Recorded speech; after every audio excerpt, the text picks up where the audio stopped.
Testing, testing. There we go. You know, I did test the little music that I play, and it worked. I thought it would be okay, but no. So we start again. Chapter 6, The King of the Golden Hall. Oh, you don't get to hear? Hang on. The ASMR. They rode on through sunset and slow dusk and gathering night. When at last they halted and dismounted, even Aragorn was stiff and weary. Gandalf only allowed them a few hours' rest.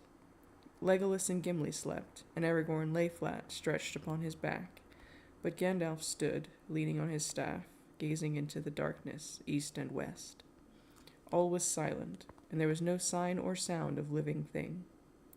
The night was barred with long clouds, fleeting on a chill wind when they arose again.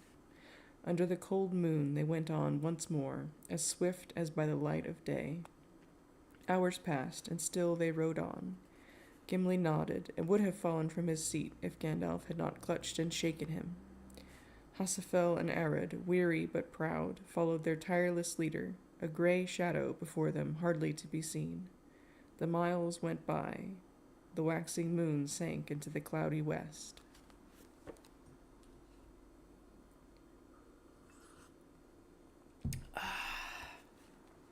Well, so tonight, if you have not read the description, is likely to be action-packed because if we can get all the way through it all, we are going to get through... It's quite a few pages. It's like 60 or 70 pages, so I'll do my best to stay on time. But we're going to get all the way through Helm's Deep. Yeah. They packed a lot of action into 2 chapters here. So, yes, I'm very excited we get to meet King Theoden and all of the other interesting people in that chapter. And then we get to go have a battle. Fun. It's a good thing I don't work tomorrow because it's going to be hard to go to sleep after this. And also tonight, in our somewhat honor of the King of the Golden Hall, we're just drinking straight up Irish whiskey with an ice cube. Because, yes, I am an American heathen like that.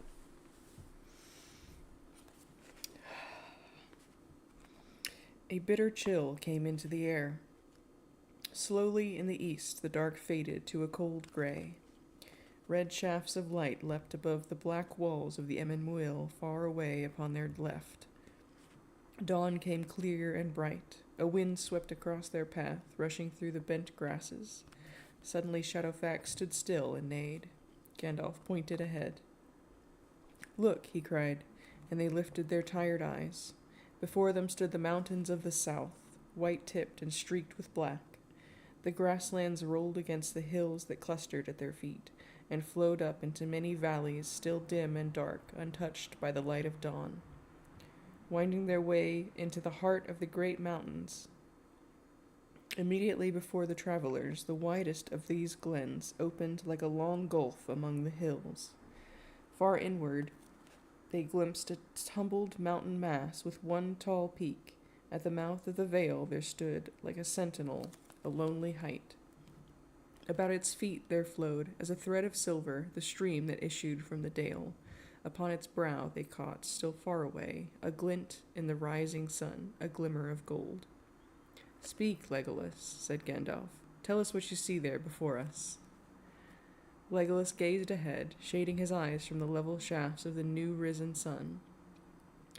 "I see a white stream that comes down from the snows," he said. "Where it issues from the shadow of the vale, a green hill rises upon the east. A dike and mighty wall and thorny fence encircle it.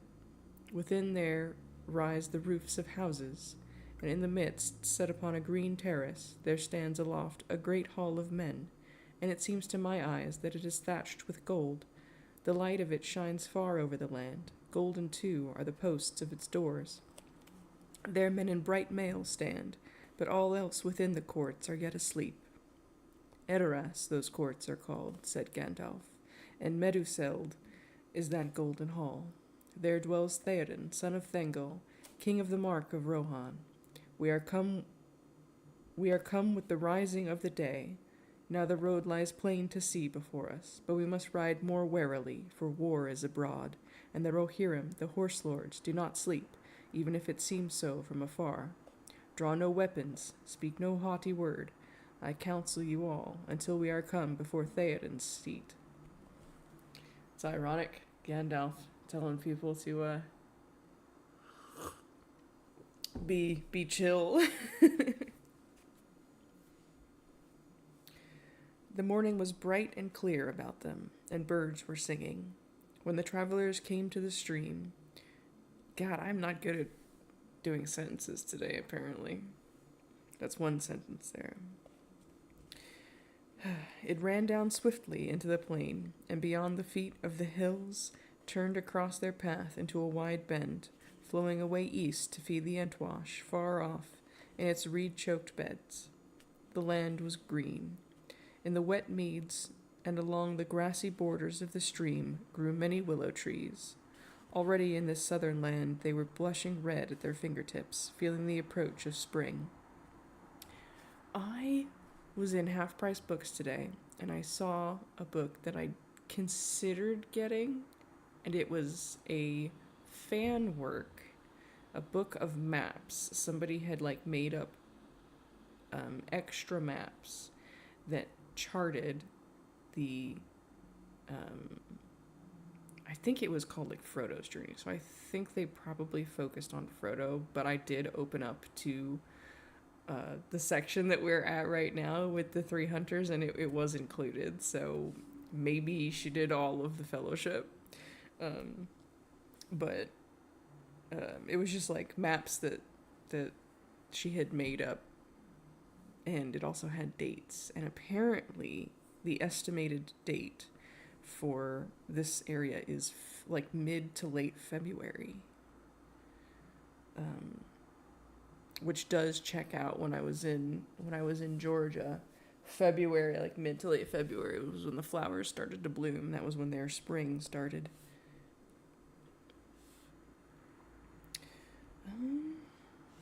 Over the stream there was a ford between low banks much trampled by the passage of horses. The travelers passed over and came upon a wide rutted track leading towards the uplands. At the foot of the walled hill the way ran under the shadow of many mounds, high and green. Upon their western sides the grass was white as with a drifted snow. Small flowers sprang there like countless stars amid the turf. "Look," cried Gandalf, "how fair are the bright eyes in the grass." Evermind, they are called. Oh my. Symbol-Minye in this land of men, for they blossom in all the season of the year, and grow where dead men rest. Behold, we are come to the great barrows where the sires of Theoden sleep. I think that scene... Sorry, I'm just going to interrupt again. I think that scene was in the extended editions. Where you have Theoden go out here, and it was a good scene. I'm glad they at least published it in the extended versions. 7 mounds upon the left, and 9 upon the right, said Aragorn. Many long lives of men it is since the Golden Hall was built. 500 times have the red leaves fallen in Mirkwood in my home since then, said Legolas, and but a little while does that seem to us. But the riders of the Mark, it seems so long ago, said Aragorn, that the rising of this house is but a memory of song, and the years before are lost in the mist of time. Now they call this land their home, their own, and their speech is sundered from their northern kin. Then he began to chant softly in a slow tongue unknown to the elf and dwarf, yet they listened, for there was a strong music in it.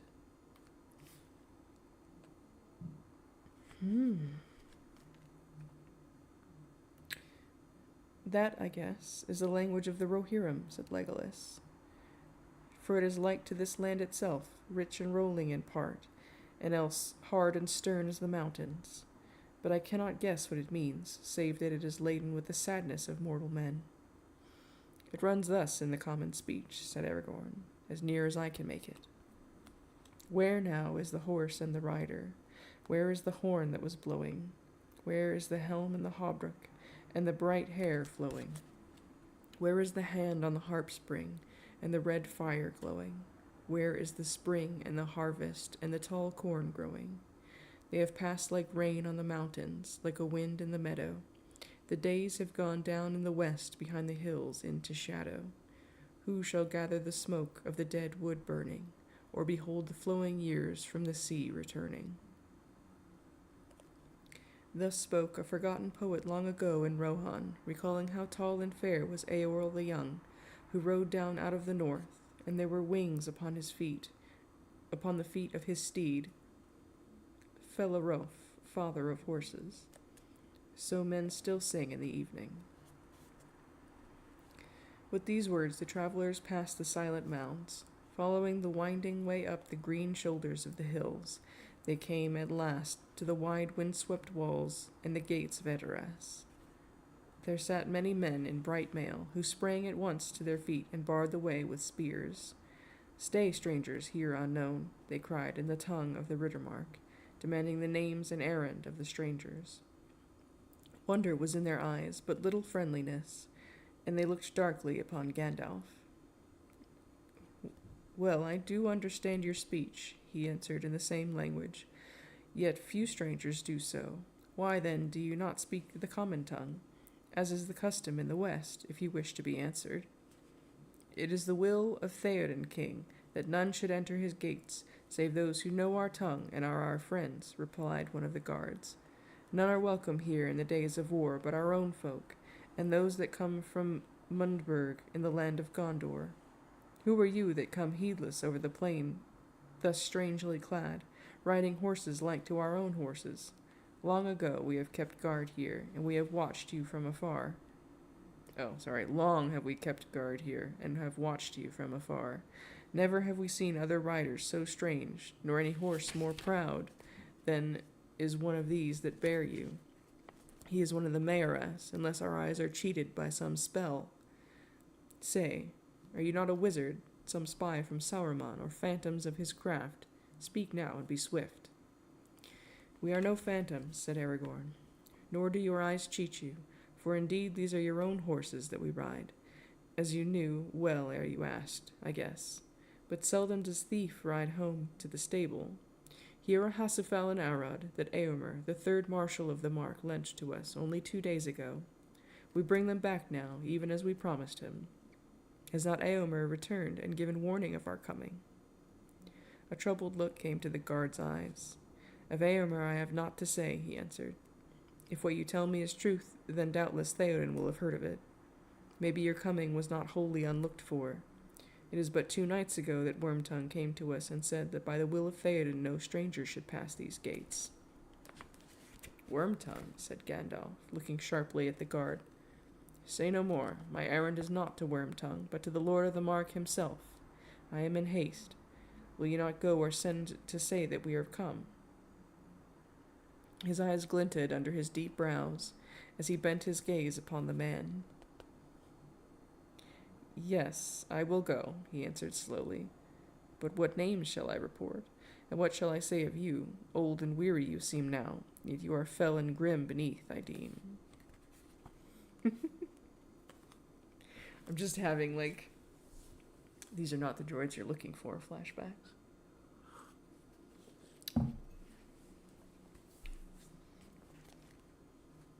I do wonder. I wonder if what's his face, George Lucas, was taking any inspiration in that particular scene. The wizened old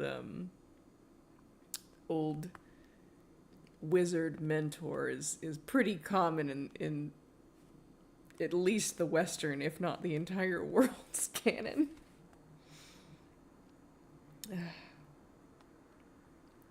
"Well do you see and speak," said the wizard, "for I am Gandalf. I have returned, and behold, I too bring back a horse. Here is Shadowfax the Great, whom no other hand can tame. And here beside me is Aragorn, son of Arathorn, the heir of kings, and it is to Mundburg. Oh, that must be their name for oh, I'm spacing on that name at the moment. Let's just call it Mundburg. To Mundburg that he goes. Here also are Legolas the elf and Gimli the dwarf, our comrades. Now go, and say to your master that we are at his gates, and would have speech with him, if he will permit us to come into his hall.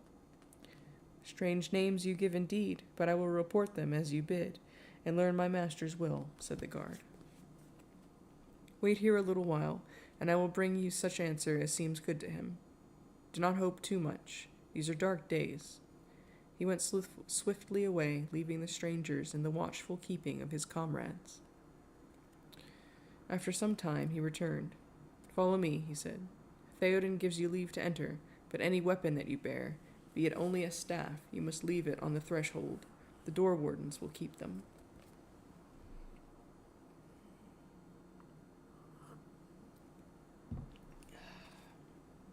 The dark gates were swung open.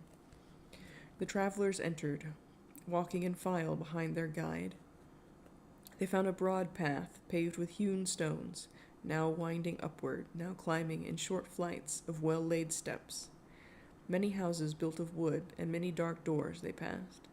Beside the way, in a stone channel, a stream of clear water flowed, sparkling and chattering.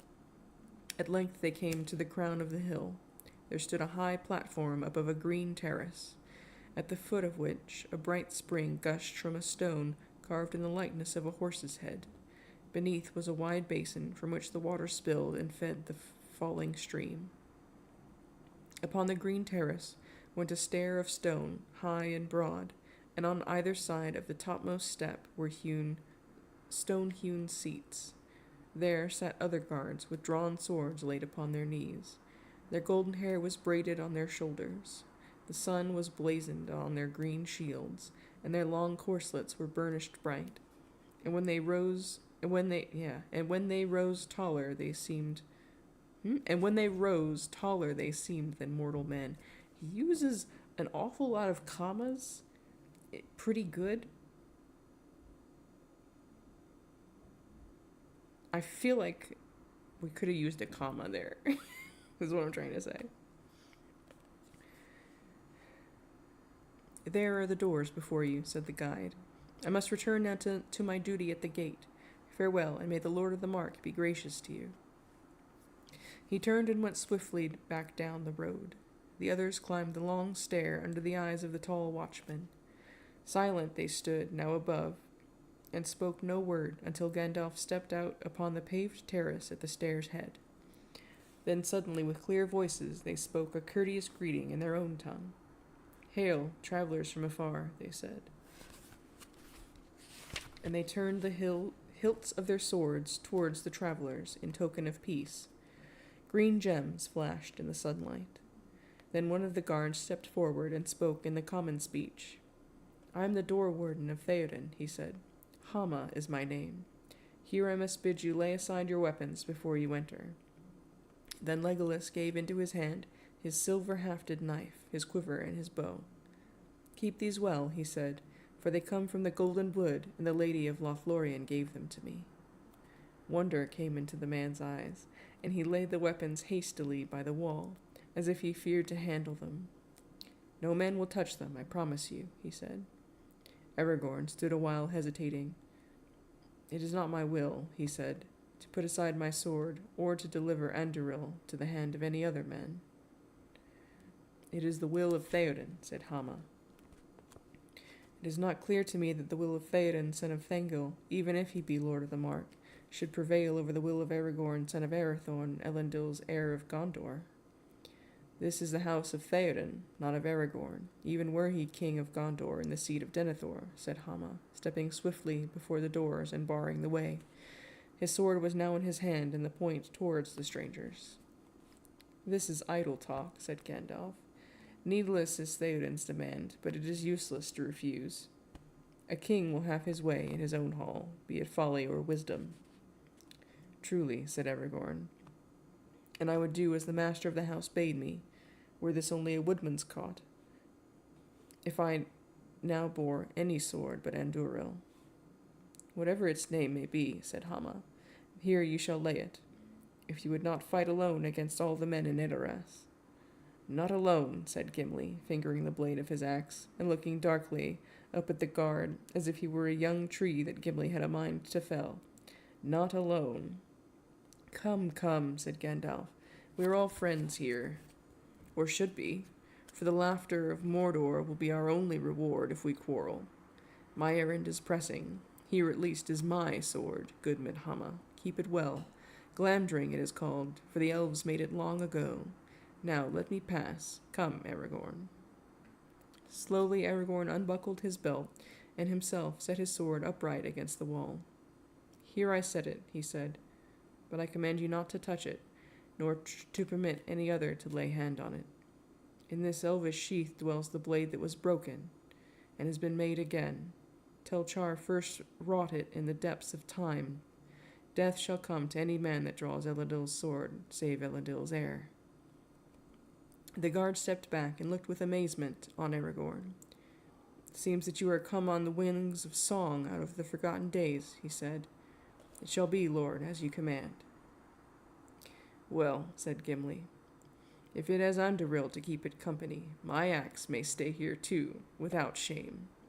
And he laid it on the floor.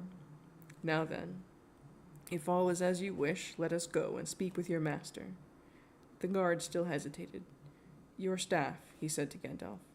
Forgive me, but that too must be left at the doors. Foolishness, said Gandalf. Prudence is one thing, but discourtesy is another. I am old, and if I may not lean on my stick as I go, then I will sit out here until it pleases Theoden to hobble out himself to speak with me. Aragorn laughed. Every man has something too dear to trust to another. But would you part an old man from his support? Come, will you not let us enter? The staff in the hand of a wizard may be more than a prop for age, said Hama. He looked hard at the ash staff on which Gandalf leaned. Yet in doubt a man of worth will trust to his own wisdom. I believe you are friends and folk worthy of honor, who have no evil purpose. You may go in. Good job, Hama. Also, I do think it's very funny that we had this little scene here, because this is the experience of, like, every dungeon master who has ever tried to let their party go talk to somebody that they really should not logically be armed around.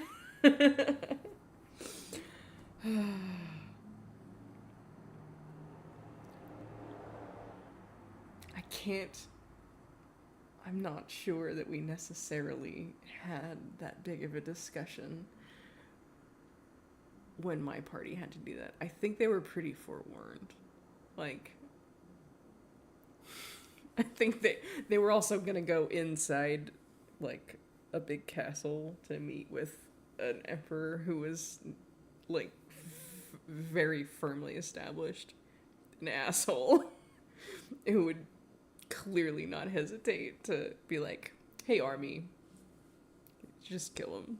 Of course, that was before they're level 10. They're much more cocky now, so we'll see how the next time goes, because it's coming up.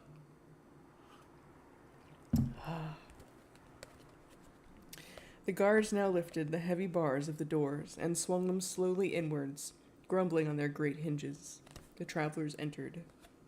Wow, a 3-word sentence. Good job. Inside it seemed dark and warm after the clear air upon the hill. The hall was long and wide and filled with shadows and half-lights. Mighty pillars upheld its lofty roof.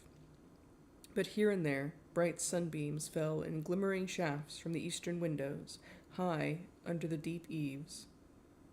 Through the louver, Louver, in the roof, above the thin wisps of issuing smoke, the sky showed pale and blue.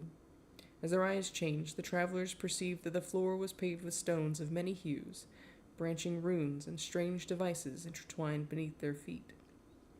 They saw now that the pillars were richly carved, gleaming dully with gold and half-seen colors. Many woven cloths were hung upon the walls, and over their wide spaces marched figures of ancient legend, from some dim with years, some darkling in the shade. But upon one form the sunlight fell, a young man upon a white horse. He was blowing a great horn, and his yellow hair was flying in the wind. The horse's head was lifted, and its nostrils were wide and red as it neighed, smelling battle afar. Foaming water, green and white, rushed and curled about its knees. "Behold, Eorl the Young," said Aragorn. "Thus he rode out of the north to the battle of the field of Celebrant."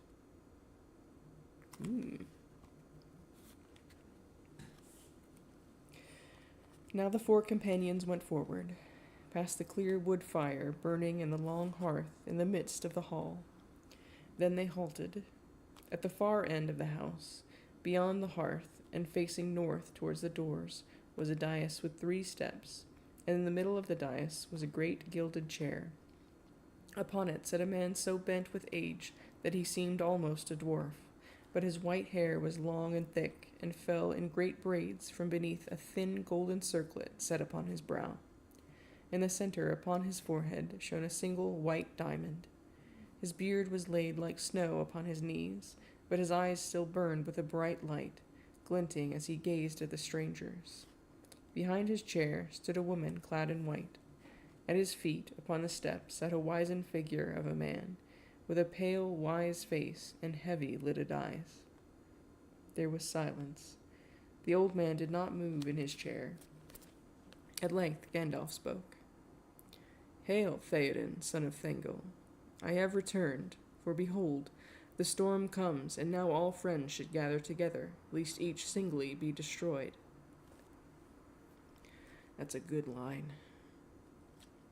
Slowly the old man rose to his feet, leaning heavily upon a short black staff with a handle of white bone, and now the strangers saw that, bent though he was still tall, and must in youth have been high and proud indeed. "I greet you," he said, "and maybe you look for welcome, but truth to tell, your welcome is doubtful here, Master Gandalf. You have ever been a herald of woe. Troubles follow you like crows, and ever the oftener the worse. I will not deceive you. When I heard that Shadowfax had come back riderless, I rejoiced at the return of the horse, but still more at the lack of the rider. And when Eomer brought the tiding that you had gone at last to your long home, I did not mourn. But news from afar is seldom soothed. Here you come again, and with you come evils worse than before, as might be expected. Why should I welcome you, Gandalf Stormcrow? Tell me that." Slowly he sat down again in his chair. "You speak justly, Lord," said the pale man sitting upon the steps of the dais. "It is not yet 5 days since the bitter tidings came that Theodred, your son, was slain upon the west marches, your right hand, second marshal of the Mark. In Eomer there is little trust. Few men would be left to guard your walls if he had been allowed to rule. And even now we learn from Gondor that the Dark Lord is stirring in the east. Such is the hour in which this wanderer chooses to return. Why indeed should we welcome you, Master Stormcrow? Lethspell I name you. Ill news, and ill news is an ill guest, they say." He laughed grimly, as he lifted his heavy lids for a moment and gazed on the strangers with dark eyes. "You are held wise, my friend Wormtongue, and are doubtless a great support to your master," answered Gandalf in a soft voice. "Yet in 2 ways may a man come with evil tidings. He may be a worker of evil, or he may be such as leaves well alone, and comes only to bring aid in time of need." "That is so," said Wormtongue, "but there is a third kind, pickers of bones, meddlers in other men's sorrows, carrion fowl that grow fat on war. What aid have you ever brought, Stormcrow? And what aid do you bring now? It was aid from us that you sought last time that you were here. Then my lord bade you to choose any horse that you would and be gone, and to the wonder of all you took Shadowfax in your insolence. My lord was sorely grieved, yet to some it seemed that to speed you from the land the price was not too great. I guess that it is likely to turn out the same once more. You will seek aid rather than render it. Do you bring men? Do you bring horses, swords, spears? That I would call aid. That is our present need. But who are these that follow at your tail? 3 ragged wanderers in grey, and you yourself the most beggar-like of the 4. The courtesy of your hall is somewhat lessened of late, Theoden, son of Thengel, said Gandalf. Has not the messenger from your gates reported the names of my companions? Seldom has any lord of Rohan received 3 such guests. Weapons they have laid at your doors that are worth many a mortal man, even the mightiest. Grey is their raiment, for the elves clad them, and thus they have passed through the shadow of great perils to your hall. Then it is true, as Eomer reported, that you were in league with the sorceress of the Golden Wood, said Wormtongue. It is not to be wondered at. Webs of deceit were ever woven, in Dwemer-Dene. Dwemer-Dene. Where's the emphasis go on this one? Dwemer-Dene, I'm gonna say. Dwemer-Dene. Is that right? What language are these guys supposed to be speaking? Like, what's he basing it on? It's Old English, right? Didn't we kind of go that like the Rohirrim are kind of speaking Old English? Ooh, I get to sing. Lovely, wonderful, love that for me. Gimli? Gimli strode a pace forward. Well, of course, Gimli strode a pace forward, but felt suddenly the hand of Gandalf clutch him by the shoulder, and he halted, standing stiff as stone. Who's Gandalf is singing? In Dwemer-Dene, in Lorien, seldom have walked the feet of men. Few mortal eyes have seen the light that lies there ever, long and bright. Galadriel, Galadriel.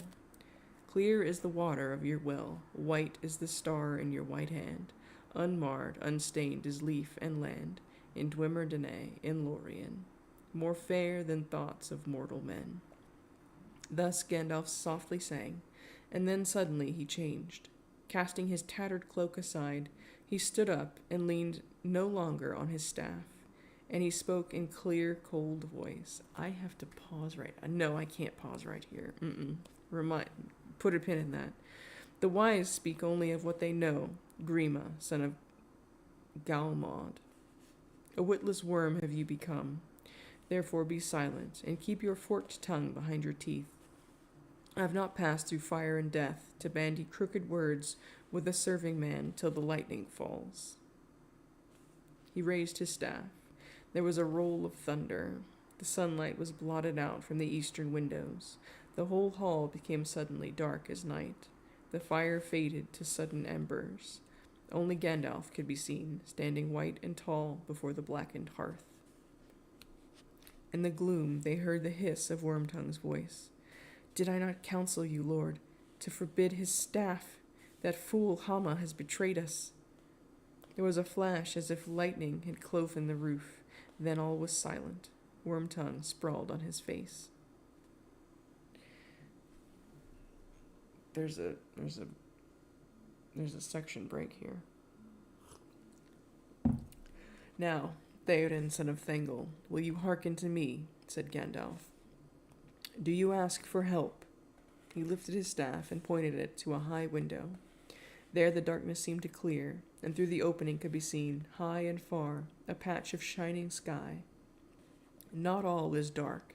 Take courage, Lord of the Mark, for better help you will not find. No counsel have I to give to those that despair. Yet counsel I could give, and words I could speak to you. Will you hear them? They are not for all ears. I bid you come out before your doors and look abroad. Too long have you sat in shadows and trusted to twisted tales and crooked promptings. Slowly Theoden left his chair. A faint light grew in the hall again. The woman hastened to the king's side, taking his arm, and with faltering steps the old man came down from the dais and paced softly through the hall. Wormtongue remained lying on the floor. They came to the doors, and Gandalf knocked. "Open," he cried. "The Lord of the Mark comes forth." The doors rolled back, and a keen air came whistling in. A wind was blowing on the hill. "Send your guards down to the stairs' foot," said Gandalf. "And you, lady, leave him a while with me. I will care for him. Go, Éowyn, sister, daughter." What? What? What? Huh? "Go, Éowyn, sister, daughter." Why? Sister, daughter? Huh? Said the old king. "The time for fear is past." Interesting words. The time for fear is past is interesting coming from Theoden, because this is an interesting take on Theoden that I did not fully remember. I thought the movie did a really excellent job visually, but this is interesting. I think we're seeing a little bit more of the what was there underneath the despair of the news cycle that Wormtongue was feeding him. Anyway, we need to figure out what sister-daughter is later. The woman turned and went slowly into the house. As she passed the doors, she turned and looked back. Grave and thoughtful was her glance, as she looked on the king with cool pity in her eyes. Very fair was her face, and her long hair was like a river of gold. Slender and tall she was, in her white robe girt with silver, but strong she seemed, and stern as steel, a daughter of kings. Thus Aragorn, for the first time, in the full light of day, beheld Éowyn, Lady of Rohan, and thought her fair, fair and cold, like a morning of pale spring that has not yet come to womanhood. And she now was suddenly aware of him. Tall heir, I see now why they get shipped. Okay. Tall heir of kings, wise with many winters, grey-cloaked, hiding a power that she had felt. I wonder if Tolkien shipped them. For a moment, still as stone, she stood, and then, turning swiftly, she was gone. "Now, Lord," said Gandalf, "look out upon your land. Breathe the free air again." From the porch, upon the top of the high terrace, they could see, beyond the stream, the green fields of Rohan, fading into distant grey. Curtains of wind-blown rain were slanting down. The sky above and to the west was still dark with thunder, and lightning far away flickered among the tops of hidden hills. But the wind had shifted to the north, and already the storm that had come out of the east was receding, rolling away southward to the sea. Suddenly, through a rent in the clouds behind them, a shaft of sun stabbed down. The falling showers gleamed like silver, and far away the river glittered like a shimmering glass. "It is not so dark here," said Theoden. "No," said Gandalf, "nor does age lie so heavily on your shoulders as some would have you think. Cast aside your prop." From the king's hand the black staff fell, clattering on the stones. He drew himself up, slowly, as a man that is stiff from long bending over some dull toil. Now tall and straight he stood, and his eyes were blue as he looked into the opening sky. "Dark have been my dreams of late," he said, "but I feel as one new awakened. I would now that you had come before, Gandalf, for I fear that already you have come too late, only to see the last days of my house. Not long now shall stand the high hall which Brago, son of Eorl, built. Fire shall devour the high seat. What is to be done?" "Much," said Gandalf. "But first send for Éomer.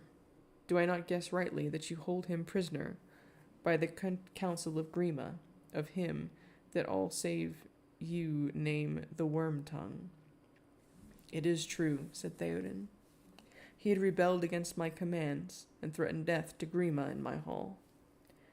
A man may love you, and yet not love Wormtongue or his counsels, said Gandalf. That may be. I will do as you ask. Call Hama to me, since he proved untrustworthy as a door guard. Let him become an errand runner. The guilty shall bring the guilty to judgment, said Theoden, and his voice was grim, yet he looked at Gandalf and smiled, and as he did so, many lines of care were smoothed away and did not return.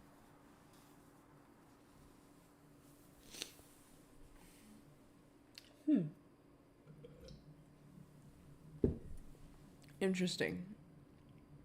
Still wonder what's up with the sister-daughter line. Yeah. But yeah, everything else. Interesting. When Hama had been summoned and had gone, Gandalf led Theoden to a stone seat, and then sat himself before the king upon the topmost stair. Aragorn and his companions stood nearby. There is no time to tell all that you should hear, said Gandalf. Yet if my hope is not cheated, a time will come ere long when I can speak more fully. Behold, you are come into a peril greater even than the wit of Wormtongue could weave into your dreams. But see, you dream no longer, you live. Gondor and Rohan do not stand alone. The enemy is strong beyond our reckoning, yet we have hope at which he has not guessed. Quickly now Gandalf spoke. His voice was low and secret, and none save the king heard what he said. And well, the king and who knows what Legolas's elf ears heard, huh? But ever as he spoke, the light shone brighter in Theoden's eye, and at last he rose from his seat to his full height, and Gandalf beside him, and together they looked out from the high place towards the east. Verily, said Gandalf, now in a loud voice, keen and clear, that way lies our hope, where sits our greatest fear. Doom hangs still on a thread, yet hope there is still, if we can but stand unconquered for a little while. The others, too, now turned their eyes eastward. Over the sundering leagues of land, far away they gazed to the edge of sight, and hope and fear bore their thoughts still on, beyond dark mountains to the land of shadow. Where now was the ring-bearer? How thin indeed was the thread upon which doom still hung. It seemed to Legolas, as he strained his far-seeing eyes, that he caught a glint of white. Far away, perchance, the sun twinkled, on a pinnacle of the Tower of Guard, and further still, endlessly remote, and yet a present threat, there was a tiny tongue of flame. Slowly, Theoden sat down again, as if weariness still struggled to master him against the will of Gandalf. He turned and looked at his great house. Alas, he said, that these evil days should be mine, and should come in my old age instead of that peace which I have earned.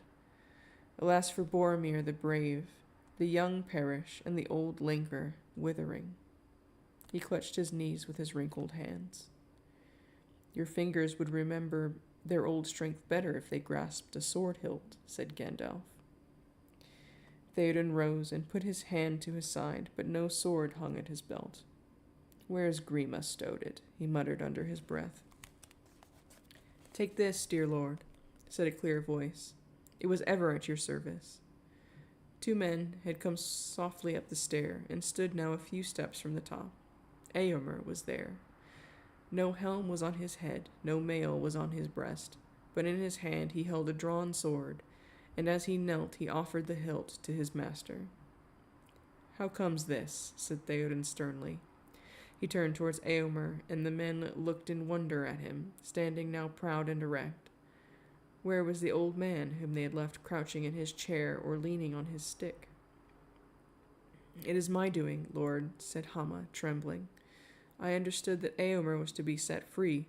Such joy was in my heart, that maybe I have erred. Yet, since he was free again, and he be a marshal of the mark, I brought him his sword as he bade me. To lay at your feet, my lord, said Éomer. For a moment of silence, Theoden stood looking down at Éomer as he knelt still before him. Neither moved. Will you not take the sword? Said Gandalf. Slowly, Theoden stretched forth his hand, As his fingers took the hilt, it seemed to the watchers that firmness and strength returned to his thin arm. Suddenly he lifted the blade and swung it shimmering and whistling in the air. Then he gave a great cry. His voice rang clear as he chanted in the tongue of Rohan a call to arms. Arise now, arise, riders of Theoden. Dire deeds awake, dark is it eastward. Let horse be bridled, let horn be sounded. Forth, Eorlingas. The guards, thinking that they were summoned, sprang up the stair. They looked at their lord in amazement, and then, as one man, they drew their swords and laid them at his feet. Command us, they said. Ooh. West to Theoden howl, cried Eomer. It is joy to us to see that you return to your own. Never again shall it be said, Gandalf, that you come only with grief.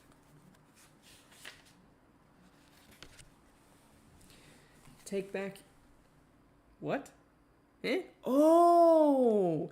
Take back your sword, Eomer, sister son. I think I get it now. I think that means niece and nephew. I think that just means niece and nephew. Thank you. Thank you. Okay. Take back your sword, Eomer, sister son, said the king. Go, Hama, and seek my own sword. Grima has it in his keeping. Bring him to me also. Now, Gandalf, you said that you had counsel to give, if I would hear it. What is your counsel? You have yourself already taken it, answered Gandalf. To put your trust in Eomer, rather than in a man of crooked mind, to cast aside regret and fear, to do the deed at hand. Every man that can ride should be sent west at once, as Eomer counseled you. We must first destroy the threat of Sauron while we have time. If we fail, we fall. If we succeed, then we will face the next task. Meanwhile, your people that are left, the women and children and the old, should fly to the refuges that you have in the mountains. Were they not prepared against just such an evil day as this? Let them take provision, but delay not, nor burden themselves with treasures, great or small. It is their lives that are at stake. This counsel seems good to me now, said Theoden. Let all my folk get ready, but you, my guests, truly you said, Gandalf, that the courtesy of my hall is lessened. You have ridden through the night, and the morning wears away. You have had neither sleep nor food. A guest house shall be made ready. There you shall sleep when you have eaten. Nay, lord, said Aragorn, there is no rest yet for the weary, nor the wicked. The men of Rohan must ride forth today, and we will ride with them, axe, sword, and bow. We did not bring them to rest against your wall, Lord of the Mark. And I promised Eomer that my sword and his should be drawn together. Now indeed there is hope of victory, said Eomer. Hope, yes, said Gandalf. But Isengard is strong, and other perils draw ever nearer. Do not delay, Theoden. When we are gone, lead your people swiftly to the hold of Dunbarrow in the hills. Nay, Gandalf, said the king, you do not know your own skill in healing. It shall not be so. I myself will go to war, to fall in the front of the battle, if it must be. Thus shall I sleep better. Then even the defeat of Rohan will be glorious in song, said Aragorn. The armed men that stood near clashed their weapons, crying, The Lord of the Mark will ride, forth, Eorlingas. But your people must not be both unarmed and shepherdless, said Gandalf. Who shall guide them and govern them in your place? I will take thought for that ere I go, answered Theoden. Here comes my counselor.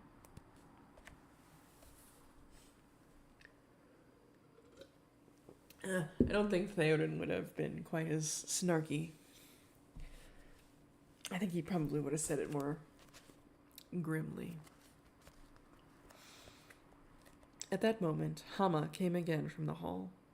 Behind him, cringing between two other men, came Grima the Worm-tongue. His face was very white. His eyes blinked in the sunlight. Hama knelt and presented to Theoden the long sword in a scabbard clasped with gold and set with green gems. Here, lord, is Herigrim, your ancient blade, he said. It was found in his chest. Loth was he to render up the keys. Many other things are there which men have missed. You lie, said Wormtongue. And this sword, your master himself gave into my keeping. And he now required it of you again, said Theoden. Does that displease you? Assuredly not, lord, said Wormtongue. I care for you and yours as best I may. But do not weary yourself, or tax too heavily your strength. Let others deal with these irksome guests. Your meat is about to be set on the board. Will you not go to it? I will, said Theoden, and let food for my guests be set on the board beside me. The host rides today. Send the heralds forth. Let them summon all who dwell nigh. Every man and lad able to bear arms, all who have horses, let them be ready in the saddle at the gate ere the 2nd hour from noon. Dear lord, cried Wormtongue, it is as I feared. This wizard has bewitched you. Are none left to defend the golden hall of your fathers, and all of your treasures? None left to guard the lord of the mark? If this is bewitchment, said Theoden, it seems to me more wholesome than your whisperings. Your leechcraft ere long would have had me walking on all fours like a beast. No, not one shall be left, not even Grima. Grima shall ride too. Go, you have yet time to clean the rust from your sword. Mercy, lord, whined Wormtongue, groveling on the ground. Have pity on one worn out in your service. Send me not from your side. I at least will stand by you when all others have gone. Do not send your faithful Grima away. You have my pity, said Theoden, and I do not send you from my side. I go myself to war with my men.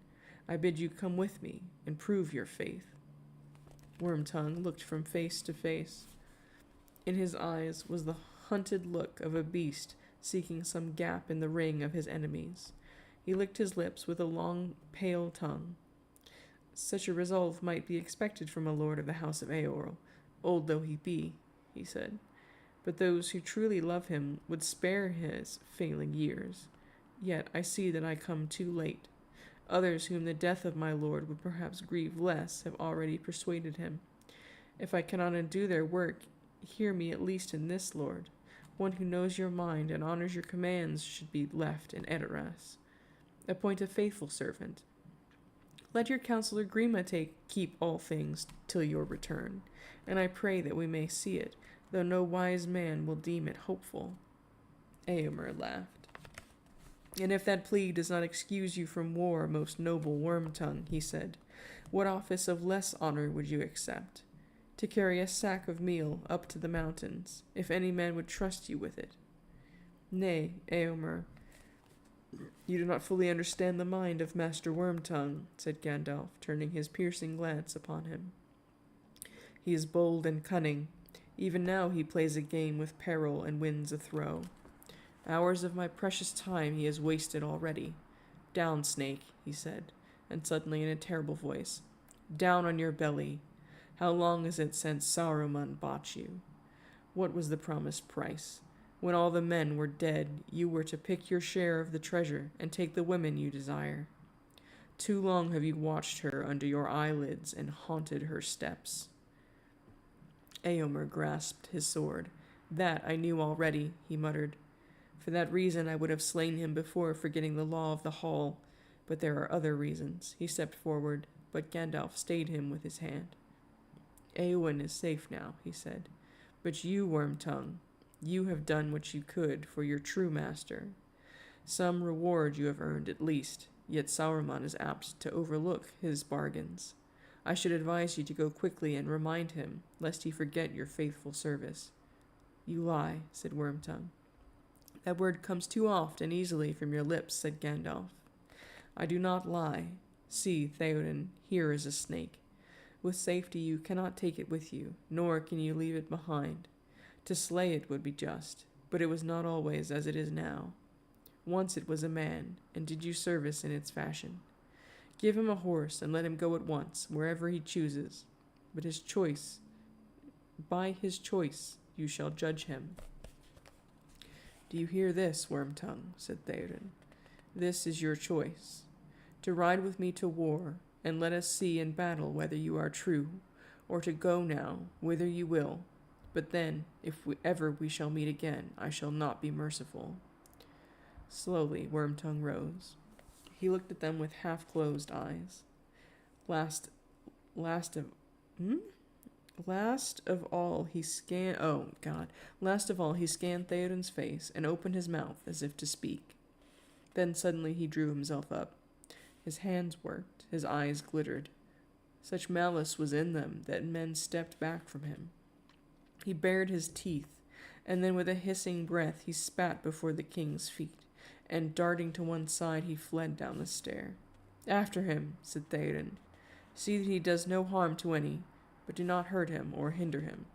Give him a horse if he wishes it." "And if any will bear him," said Eomer.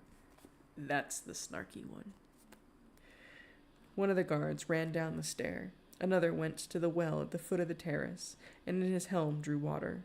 With it he washed clean the stones that Wormtongue had defiled.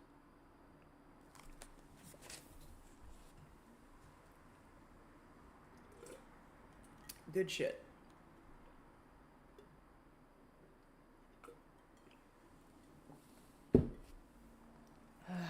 And, yeah, pretty much explicitly stating the whole, despair thing. Actually, I think they did explicitly. I think he did explicitly state the whole despair thing.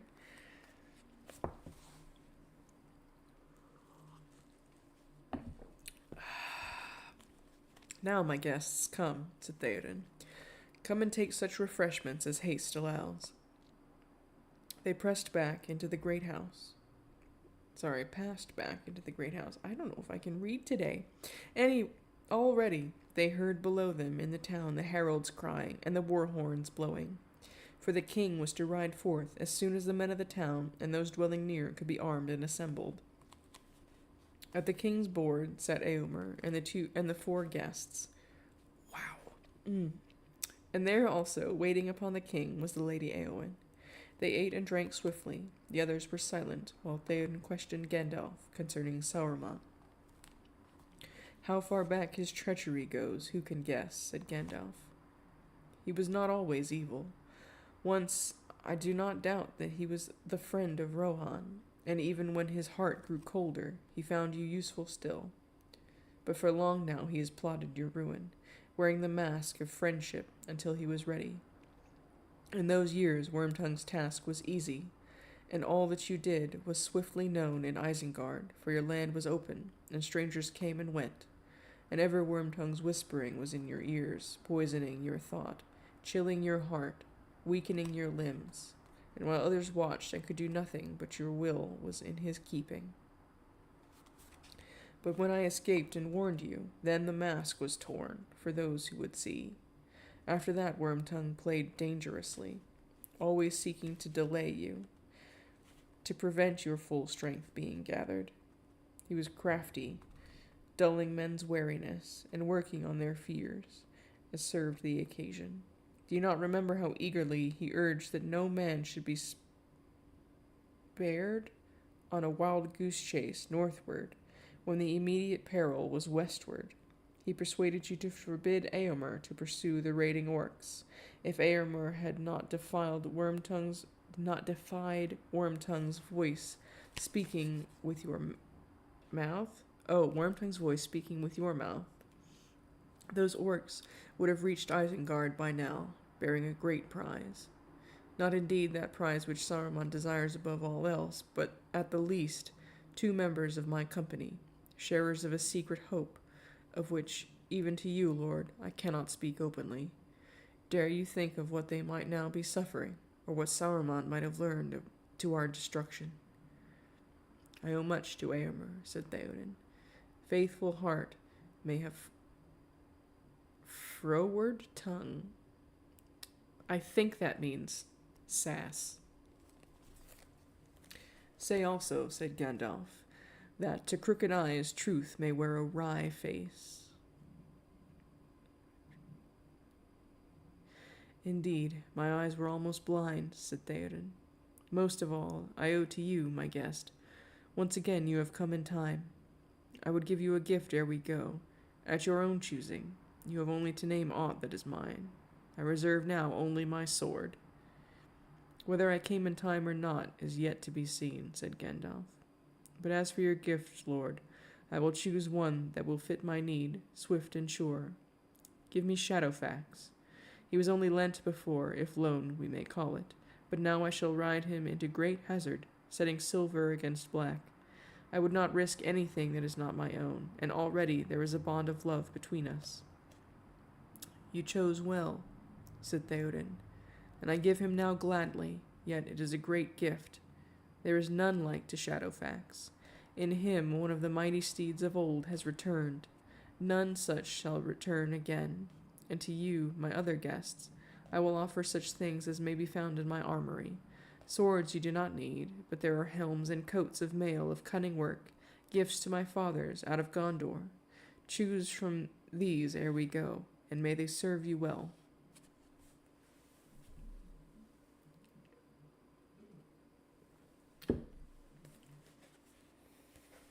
Back,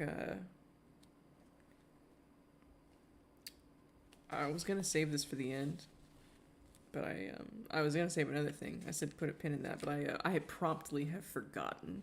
So if anybody wants to leave a comment and remind me what I said about that, I can't remember. Anyway, I was thinking before the pause before last. God, what was it? It was something Gandalf said specifically.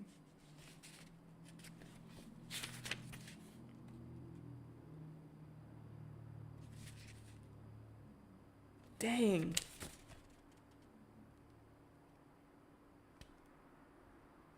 Hang on, okay, I'm almost there.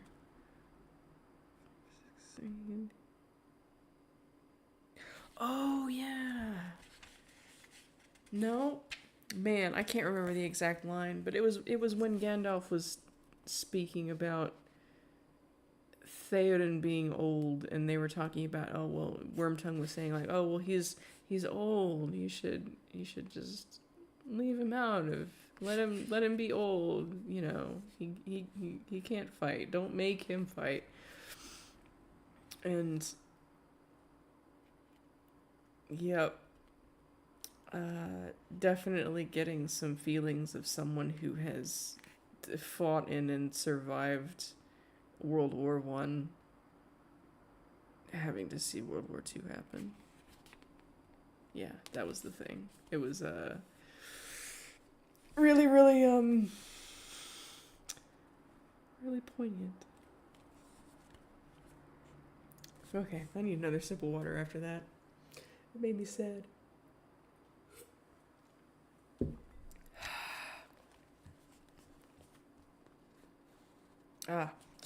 Now men came bearing raiment of war from the king's hoard, and they arrayed Aragorn and Legolas in shining mail. Helms too they chose, and round shields. Their bosses were overlaid with gold and set with gems, green and red and white. Gandalf took no armor, and Gimli needed no coat of rings, even if one had been found to match his stature. For there was no hauberk in the hordes of Edoras to better make than his short corselet forged beneath the mountain in the north. But he chose a cap of iron and leather that fitted well upon his round head, and a small shield he also took. It bore the running horse, white upon green, that was the emblem of the house of Eorl. May it keep you well, said Theoden. It was made for me in Thengel's day, while I was still a boy. Gimli bowed. I am proud, Lord of the Mark, to bear your device, he said. Indeed, sooner would I bear a horse than be borne by one. I love my feet better, but maybe I shall come yet where I can stand and fight. It may well be so, said Theoden. The king now rose, and at once Eowyn came forward bearing wine. Fare thee, Theoden Hal, she said. Receive now this cup, and drink in happy hour. Health be with thee, and thy going and coming. I really want to look up those words, but I'm not gonna. Somebody else can do it. Theoden drank from the cup, and she then proffered it to his guests. As she stood before Aragorn, she paused suddenly and looked upon him, and her eyes were shining. And he looked down upon her fair face and smiled. But as he took the cup, his hand met hers, and he knew that she trembled at the touch. "Hail, Aragorn, son of Arathorn," she said. "Hail, Lady of Rohan," he answered, but his face was now troubled, and he did not smile. When they had all drunk, the king went down the hall to the doors. There the guards awaited him, and heralds stood, and all the lords and chiefs were gathered together that remained in Edoras, or dwelt nearby. "Behold, I go forth, and it seems like to me my last riding," said Theoden. "I have no child. Theodred, my son, is slain. I name Eomer, my sister's son, to be my heir. If neither of us return, then choose a new lord as you will. But to someone I must now entrust my people that I leave behind, to rule them in my place. Which of you will stay?" No man spoke. "Is there none whom you would name, in whom do my people trust?" "In the house of Eorl," answered Hama. "But Eomer I cannot spare, nor would he stay," said the king, "and he is the last of that house." "I said not Eomer," answered Hama, "and he is not the last. There is Eowyn, daughter of Eomund, his sister. She is fearless and high-hearted. All love her. Let her be as lord to the Eorlingas while we are away." What a man! Hama, my boy. "It shall be so," said Theoden. "Let the heralds announce to the folk that the Lady Eowyn will lead them." And then the king sat upon a seat before his doors, and Eowyn knelt before him and received from him a sword and a fair corslet. "Farewell, sister-daughter," he said. "Dark is the hour, yet maybe we shall return to the Golden Hall. But in Dunbarrow the people may long defend themselves, and if the battle go ill, thither will come all who escape." "Speak not so," she answered. "A year I shall endure for every day that passes until your return." But as she spoke, her eyes went to Aragorn, who stood nearby. "The king shall come again," he said. "Fear not. Not west, but east does our doom await us." Ooh. The king now went down the stair with Gandalf beside him. The others followed. Aragorn looked back as they passed towards the gate. Alone, Eowyn stood before the doors of the house at the stair's head. The sword was sat upright before her, and her hands were laid upon the hilt. She was clad now in mail, and shone like silver in the sun. Gimli walked with Legolas, his axe on his shoulder. "Well, at last we set off," he said. "Men may need words before deeds. My axe is restless in my hands, though I doubt not that these Rohirrim are fell-handed when they come to it. None the less, this is not the warfare that suits me. How shall I come to the battle? I wish I could walk and not bump like a sack on Gandalf's saddle-bow." "A safer seat than many, I would guess," said Legolas. "Yet doubtless Gandalf will gladly put you down on your feet when the blows begin, or Shadowfax himself. An axe is no weapon for a rider. And a dwarf is no horseman. It is orc necks I would hew, not shave the scalps of men," said Gimli, patting the haft of his axe.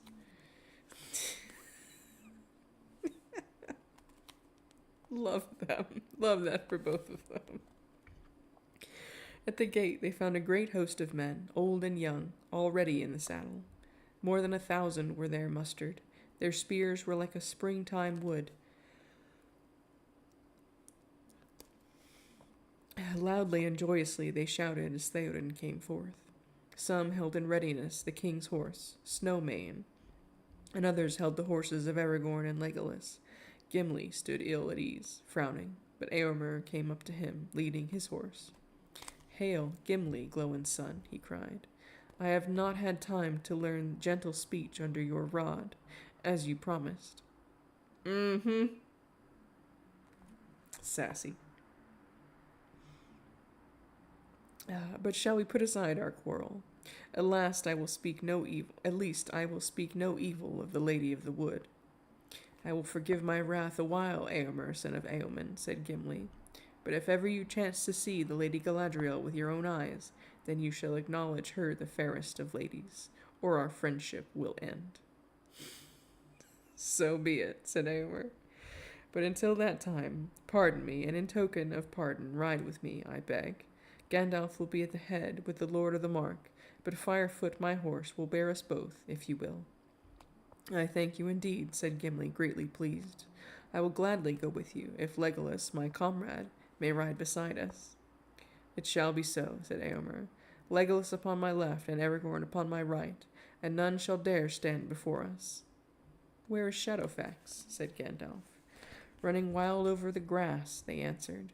"He will let no man handle him. There he goes, away down by the ford, like a shadow among the willows." Gandalf whistled and called aloud the horse's name, and far away he tossed his head and neighed, and turning, sped towards the host like an arrow. "Where the breath of the west wind to make a body visible, even so would it appear," said Eomer, as the great horse ran up until he stood before the wizard. "The gift seems already to be given," said Theoden. "But hearken all. Here now I name my guest, Gandalf Greyhame, the wisest of counselors, most welcome of wanderers, a lord of the Mark, a chieftain of the Orlingas, while our kin shall last. And I give to him Shadowfax, prince of horses." "I thank you, Theoden King," said Gandalf. Then suddenly he threw back his grey cloak and cast aside his hat and leapt to horseback. He wore no helm nor mail. His snowy hair flew free in the wind, and his white robes shone dazzling in the sun. "Behold, the White Rider!" cried Aragorn, and all took up the words. "Our king and the White Rider!" they shouted. "Forth, Eorlingas!" The trumpets sounded, the horses reared and neighed. Spear clashed on shield. Then the king raised his hand, and with a rush like the sudden onset of a great wind, the last host of Rohan rode thundering into the west. Far over the plain, Eowyn saw the glitter of their spears as she stood still, alone before the doors of the silent house. Damn.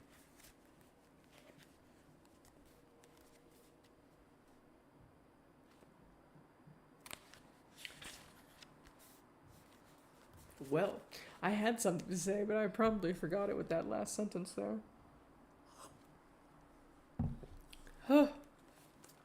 Okay. How are we doing for time? Do we even have time for the...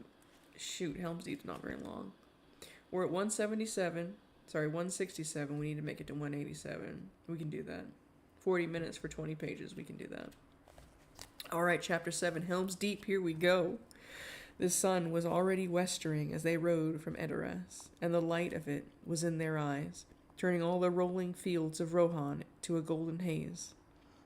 There was a beaten way, northwestward along the foothills of the White Mountains, and this they followed, up and down a green country, crossing small, swift streams by many fords.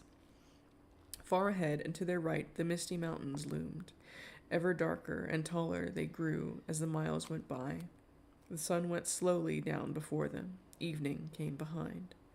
The host rode on. Need drove them. Fearing to come too late, they rode with all the speed they could, pausing seldom.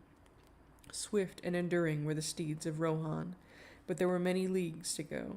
40 leagues and more it was, as a bird flies, from Edoras to the fords of the Isen, where they hoped to find the king's men that held back the hosts of Saruman. Huh? Where they hoped to find the king's men? Who are the king's men? I'm so confused. Anyway, night closed about them. At last they halted to make their camp. They had ridden for some 5 hours, and were far out upon the western plain, yet more than half their journey still lay before them. In a great circle, under the starry sky and the waxing moon, they now made their bivouac. Wow. I'm not sure I said that properly. I'm not sure I've ever seen it written before. I did not know that was a proper word. Hang on, I have to look this one up.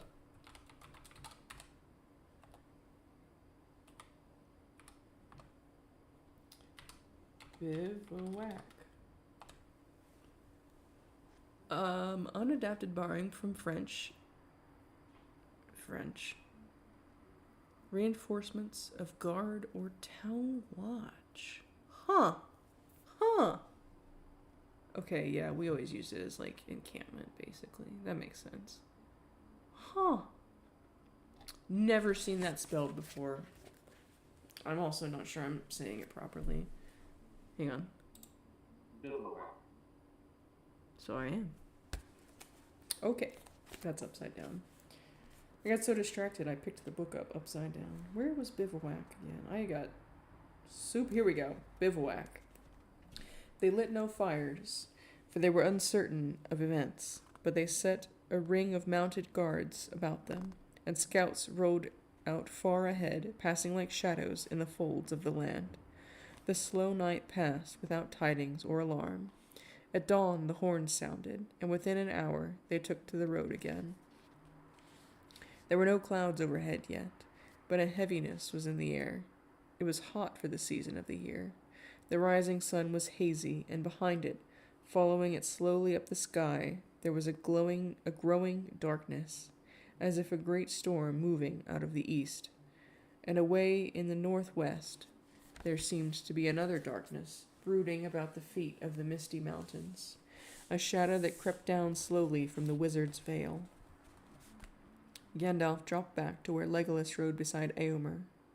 "You have the keen eyes of your fair kindred, Legolas," he said, "and they can tell a sparrow from a finch a league off. Tell me, can you see anything away yonder toward Isengard?" "Many miles lay between," said Legolas, gazing hither and shading his eyes with his long hand. "I can see a darkness. There are shapes moving in it, great shapes, far away upon the bank of the river, but what they are I cannot tell. It is not mist or cloud that defeats my eyes. There is a veiling shadow that some power lays upon the land, and it marches slowly downstream. It is as if the twilight under endless trees were flowing downwards from the hills. And behind us comes a very storm of Mordor," said Gandalf. "It will be a black night."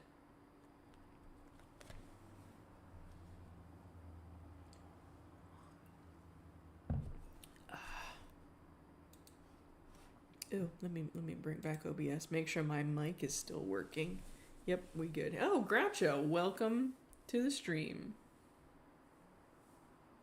It is a military camp or marshalling area. Yep. We still use that term.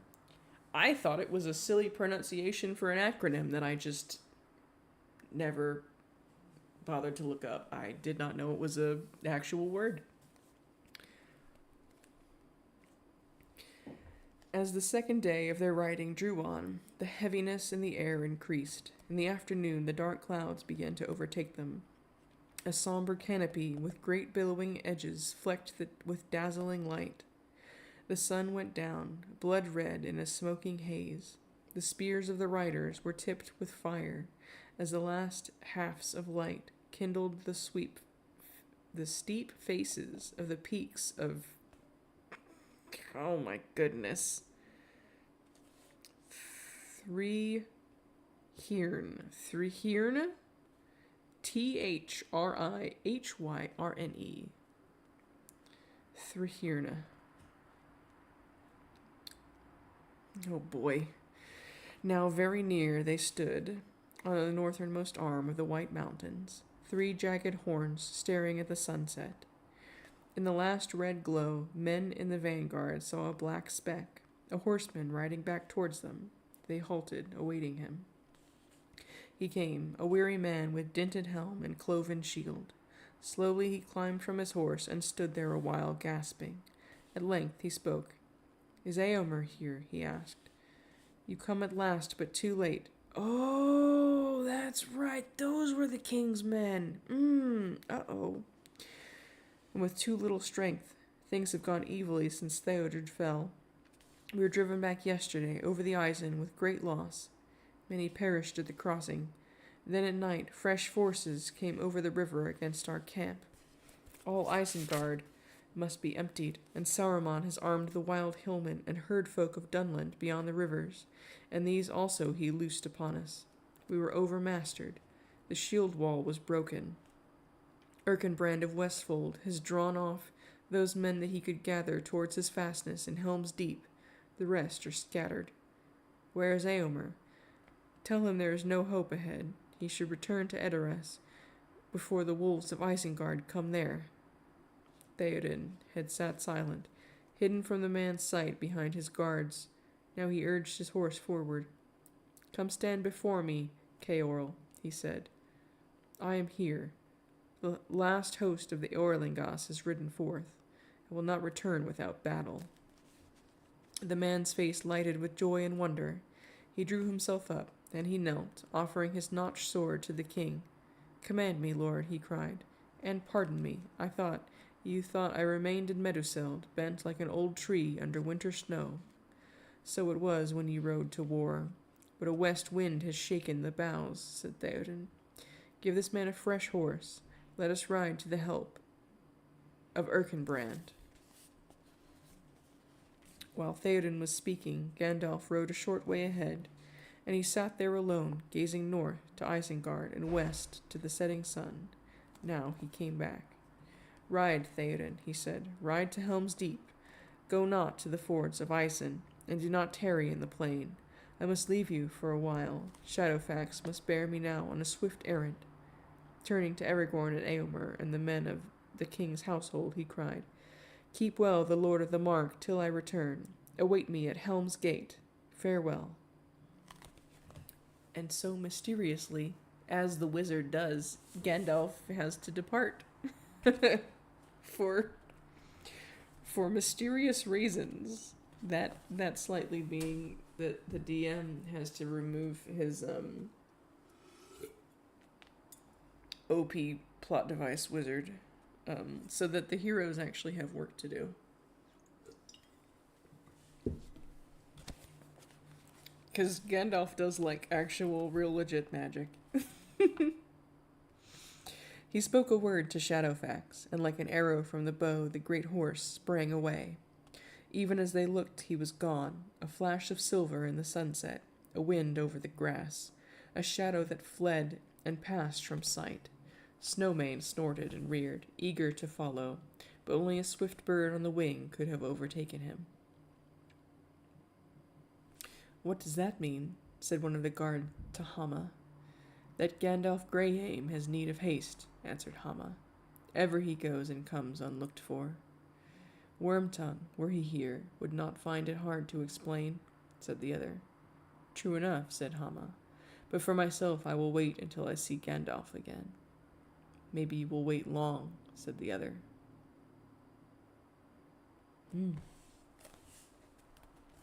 The host turned away now from the road to the fords of the Isen, and bent their course southward.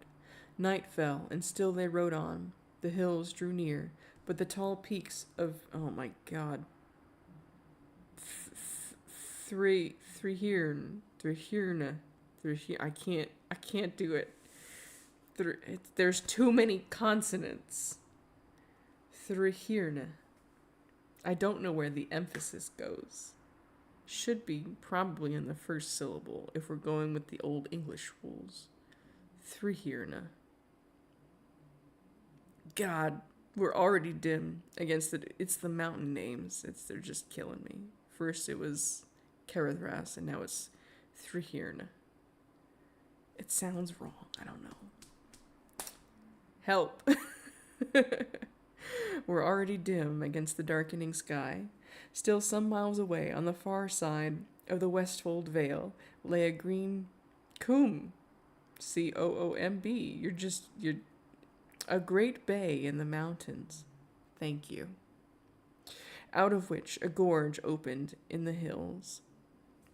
Men of that land called it Helm's Deep, after a hero of old wars who had made his refuge there. Ever steeper and narrower it wound inward from the north under the shadow of Threhirn. I just... Help. Internet. Give me a pronunciation. Oh man, thrifty rental car is what's coming up. All right. Let's look. Nope. Etymology, a variation of three hirn, a name in Old English. Nailed it, meaning three-cornered, triangular. Okay. It's really hard to say though. It's really hard to say.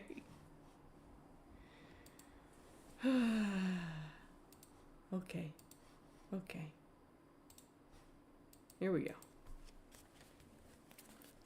Yeah, I see you. I see you.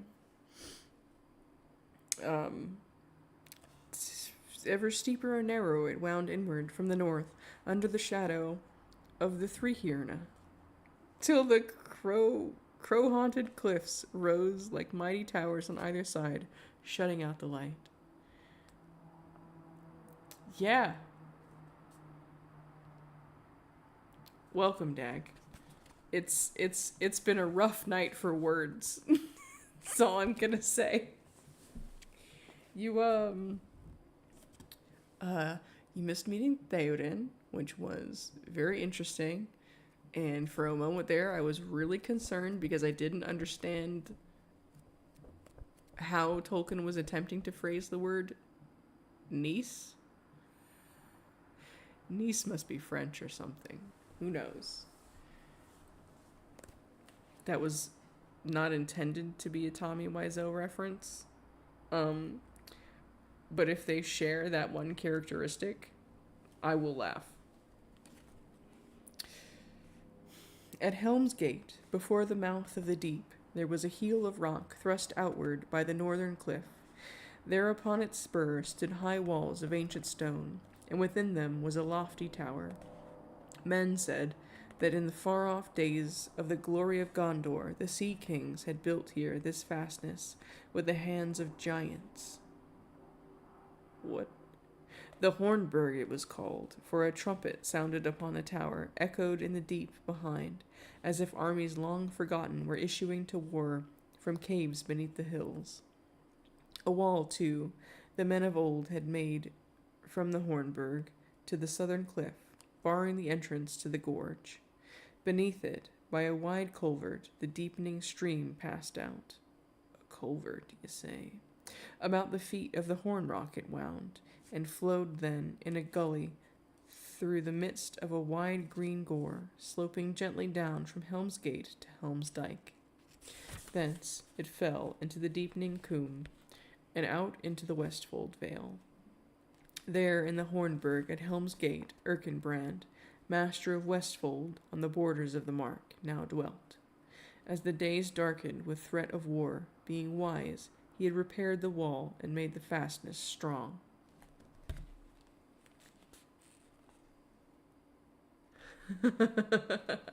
Unfortunately, Dag, I don't know quite enough about Dragonlance to, So you see, there aren't enough dragons in Lord of the Rings. I'm just gonna assume by the name Dragonlance that there are, in fact, a lot of dragons. I pretty much only know about Raistlin, though.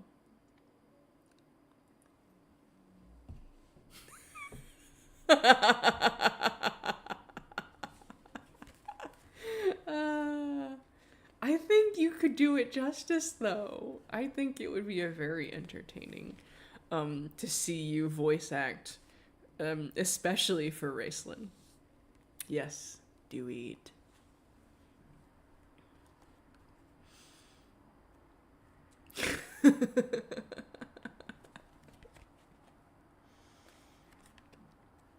The riders were still in the low valley before the mouth of the Coombe, when cries and horn blasts were heard from their scouts that went in front. Out of the darkness, arrows whistled. Swiftly, a scout rode back and reported that wolf riders were abroad in the valley, and that a host of orcs and wild men were hurrying southward from the fords of the Ison, and seemed to be making for Helm's Deep. We have found many of our folk lying slain as they fled thither, said the scout, and we have met scattered companies, coming this way and that, leaderless. What has become of Erkenbrand none seem to know. It is likely that he will be overtaken ere he can reach Helm's Gate, if he has not already perished. Has aught been seen of Gandalf? Asked Theoden. Yes, lord. Many have seen an old man in white upon a horse, passing hither and thither over the plains like wind in the grass. Some thought he was Saruman. It is said that he went away ere nightfall towards Isengard. Some say also that Wormtongue was seen earlier, going northward with a company of orcs. It will go ill with Wormtongue if Gandalf comes upon him, said Theoden. Nonetheless, I miss now both my counselors, the old and the new. But in this need we have no better choice than to go on, as Gandalf said, to Helm's Gate, whether Erkenbrand be there or no. It is known how great is the host that comes from the north? It is very great, said the scout. He that flies counts every foreman twice. Yet I have spoken to stout-hearted men, and I do not doubt that the main strength of the enemy is many times as great as all that we have here. Then let us be swift, said Eomer. Let us drive through such foes as are already between us and the fastness. There are caves in Helm's Deep where hundreds may lie hid, and secret ways lead thence up onto the hills. Trust not the secret ways, said the king. Saruman has long spied out this land. Still in that place our defense may last long. Let us go.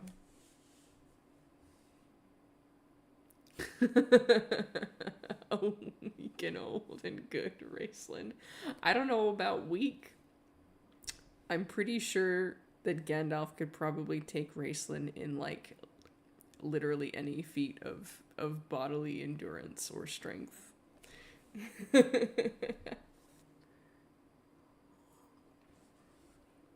I was gonna say I say that with love, but I'm not sure that Raceland would deserve or accept it. We'll leave that to his brother. Aragorn and Legolas went now with Eomer into the van. What? Aragorn and Legolas went now with Eomer in the van. Yeah, apparently they have a van now. What's going on? I have not had enough whiskey for this.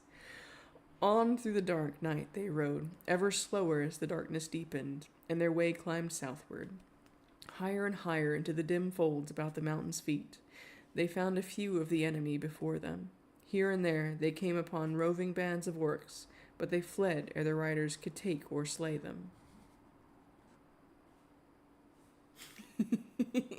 They're about to be. It will not be long, I fear, said Eomer, ere the coming of the king's host will be known to the leaders of our enemies, Saruman or whatever captain he has sent forth. The rumor of war grew behind them. Now they could hear, borne over the dark, the sound of harsh singing. They had climbed far... Singing? Is that the orcs? Did the orcs sing? Did the orcs also sing? What does an orc song sound like? And are we going to get to read one? They had climbed far up into the deepening coombe when they looked back. Then they saw torches, countless points of fiery light upon the black fields behind, scattered like red flowers, or winding up from the lowlands in long flickering lines. Here and there a larger blaze leapt up. It is a great host that follows us hard, said Aragorn. They bring fire, said Theoden, and they are burning as they come, rick, cotton, tree. This is a rich vale, and had many homesteads. Alas for my folk.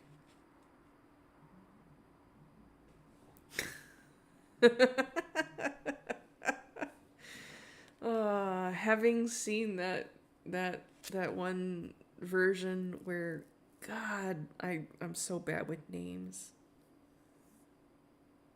The guy who did, like, the most famous rock and roll song of the era. The one from... Shoot, you guys are gonna have to fix me. With the one where Yoko and they cut off her microphone because it was... Unpleasant. A little, a little, a little, quite more prog than the Rock was ready for at the moment. Let's go with that. Yeah, anyway. I was gonna say how it was interesting that the orcs have torches, because the orcs don't need torches, because they can see in the dark. But then apparently they're using them to light shit on fire, so that makes sense. I was gonna say, that sounds like basically just a fear tactic. Quite clever, but all orcs should be read with a French accent. You know what? Were you here for the French joke I said earlier? I don't think you were. But yeah, that could be really interesting. I may try that next time. Oh dear. There's an awful lot of interesting things to say about French in this particular stream. I hope nobody takes actual offense. We do love our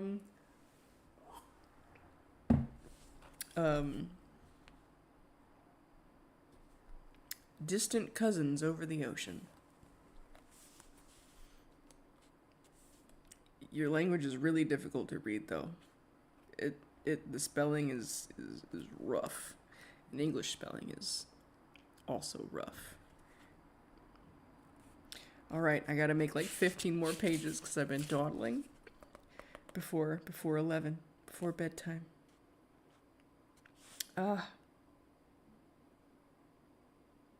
Alas for my folk. There we go. Would that day was here, and we might ride down upon them like a storm out of the mountains, said Aragorn. Grieves me to fly before them. We need not fly much further, said Éomer. Not far ahead now lies Helm's Dyke, an ancient trench and rampart scored across the Coombe, 2 furlongs below Helm's Gate. There we can turn and give battle. Nay, I say we are too few to defend the dyke, said Theoden. It is a mile long or more, and the breach in it is wide. At the breach our rear guard must stand, if we are pressed, said Éomer. Why is Anui said like that? The French have also been responsible for a greed of things that remain an important factor in modern society. Liberty, fraternity. What was it? The whiskey is beginning to settle in. You can't tell. Yep.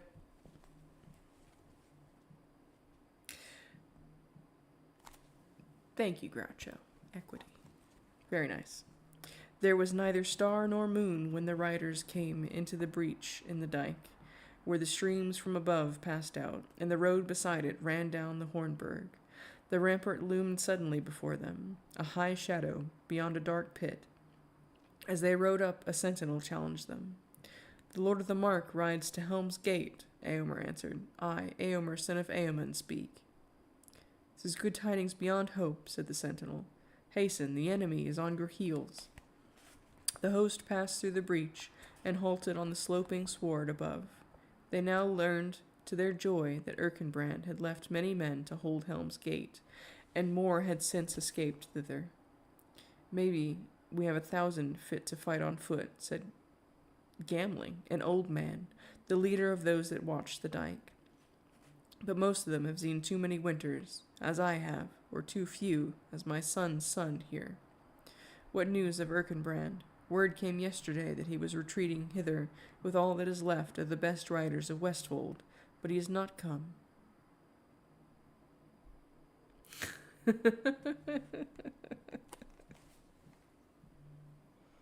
I'm not going to get distracted at the moment, though Yep. I fear that he will not come now, said Éomer. Our scouts have gained no news of him, and the enemy fills all the valley behind us. I would that he had escaped, said Theoden. He was a mighty man. In him lived again the valor of Helm the Hammerhand, but we cannot await him here. We must draw all our forces now behind the walls. Are you well stored? We bring little provisions, for we rode forth to open battle, not to a siege. Yikes. That's grim.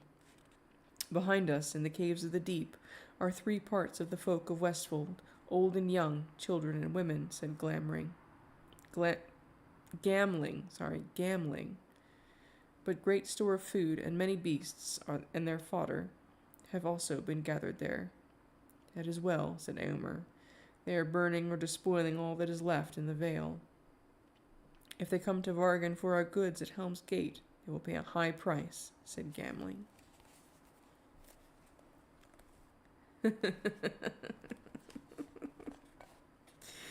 The king and his riders passed on. Before the causeway that crossed the stream they dismounted. In a long file they led their horses up the ramp and passed within the gates of the Hornburg.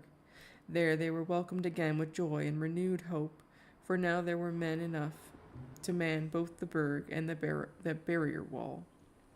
Quickly Eomer set his men in readiness.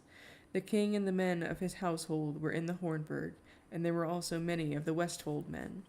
But on the deeping wall, in its tower, and behind it, Eomer arrayed most of the strength that he had, for here the defense seemed more doubtful, if the assault were determined and in great force.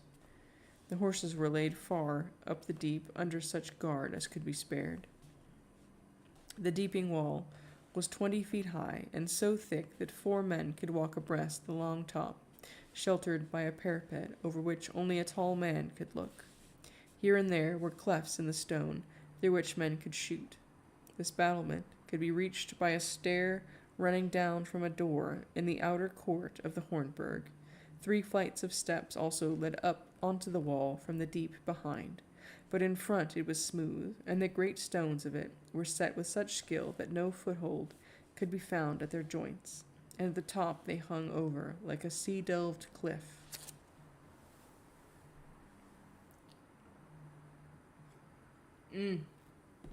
Yeah, Dad could see over the wall.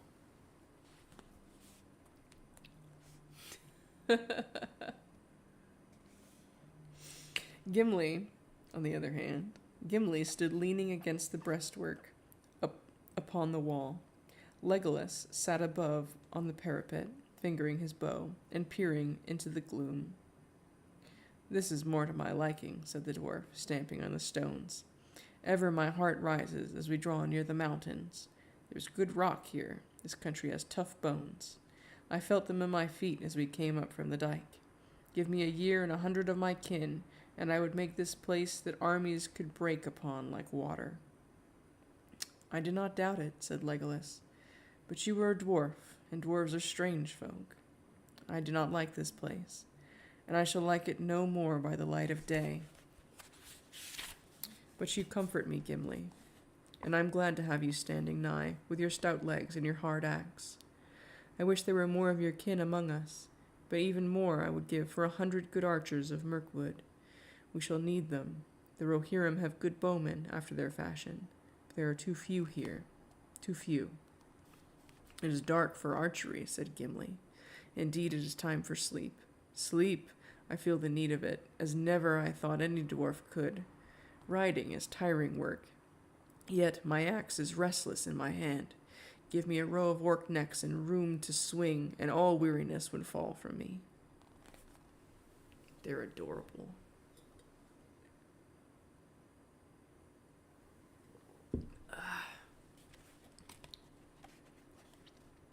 A slow time passed. Far down the valley, scattered fires still burned. The hosts of Isengard were advancing in silence now. Their torches could be seen winding up the coombe in many lines. Suddenly from the dike yells and screams, and the fierce battle cries of men broke out. Flaming brands appeared over the brink and clustered thickly at the breach. Then they scattered and vanished. Men came galloping back over the field and up the ramp to the gate of the Hornburg. The rear guard of the Westfolders had been driven in. "The enemy is at hand," they said.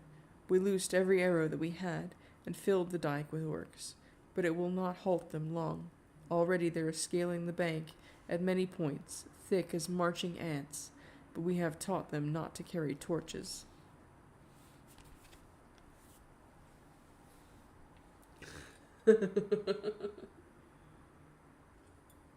I know. I feel every time I read for Legolas, I'm like, this is far too posh of a speech for our our Hikimbo twink. I dearly love him. Man,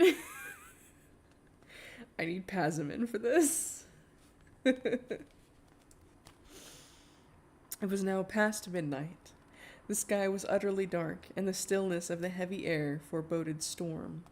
Suddenly the clouds were seared by a blinding flash. Branched lightning smote down upon upon the eastward hills. for for a staring moment, the watchers on the walls saw all the space between them and the dike lit with a white light. It was boiling and cawing with black shapes, some squat and broad, some tall and grim, with high helms and sable shields. Hundreds and hundreds more were pouring over the dike and through the breach. The dark tide flowed up to the walls from cliff to cliff. Thunder rolled in the valley. Rain came lashing down. Arrows thick as the rain came whistling over the battlements and fell clinking and glancing on the stones. Some found a mark. The assault on Helm's Deep had begun, but no sound or challenge was heard within. No answering arrows came. The assailing bolts halted, foiled by the silent menace of rock and wall. Ever and again the lightning tore aside the darkness. Then the orcs screamed, waving spear and sword, and shouting a cloud of arrows at any that stood revealed upon the battlements. And the men of the mark, amazed, looked out, as it seemed to them, upon a great field of dark corn, tossed by a tempest of war, and every ear glinted with barbed light. Brazen trumpets sounded. The enemy surged forward, some against the deeping wall, others towards the causeways and the ramp that led up to the Hornburg gates. There the hugest orcs were mustered, and the wild men of the Dunlands fells. A moment they hesitated, and then on they came. The lightning flashed, and blazoned upon every helm and shield the ghastly hand of Isengard was seen. They reached the summit of the rock. They drove towards the gates. Then at last an answer came. A storm of arrows met them, and a hail of stones. They wavered, broke, and fled back, and then charged again, broke and charged again, and each time, like the incoming sea, they halted at a higher point. Again trumpets rang, and a press of roaring men leapt forth. They held their great shields above them like a roof, while in their midst they bore two trunks of mighty trees. Behind them, orc archers crowded, sending a hail of darts against the bowmen on the walls. They gained the gates. The trees, swung by strong arms, smote the timbers with a rending boom. If any men fell, crushed by stone hurtling from above, two others sprang to take his place. Again and again the great rams swung and crashed. Eomer and Aragorn stood together on the deeping wall. They heard the roar of voices and the thudding of the rams, and then, in a sudden flash of light, they beheld the peril of the gates. "Come," said Aragorn, "this is the hour when we draw swords together." Running like fire, they spread along the wall and up the steps, and passed into the outer court upon the rock. As they ran, they gathered a handful of stout swordsmen. There was a small postern door that opened in an angle of the burg wall on the west, where the cliff stretched out to meet it. On that side, a narrow path ran round towards the great gate, between the wall and the sheer brink of the rock. Together, Eomer and Aragorn sprang through the door, their men close behind. The two swords flashed from the sheath as one. Oh God. "Guthwine," cried Aragorn. "Guthwine for the mark." "Anduril," cried Aragorn. "Anduril for the Dunedain." Charging from the side, they hurled themselves upon the wild men. Anduril rose and fell, gleaming with white fire. A shout went up from the wall and lower. "Anduril, Anduril goes to war. The blade that was broken shines again." Dismayed, the rammers let fall The rammers let fall the trees and turned to fight, but the wall of their shields was broken as by a lightning strike, and they were swept away, hewn down, or cast over the rock into the stony stream below. The orc archers shot wildly and then fled.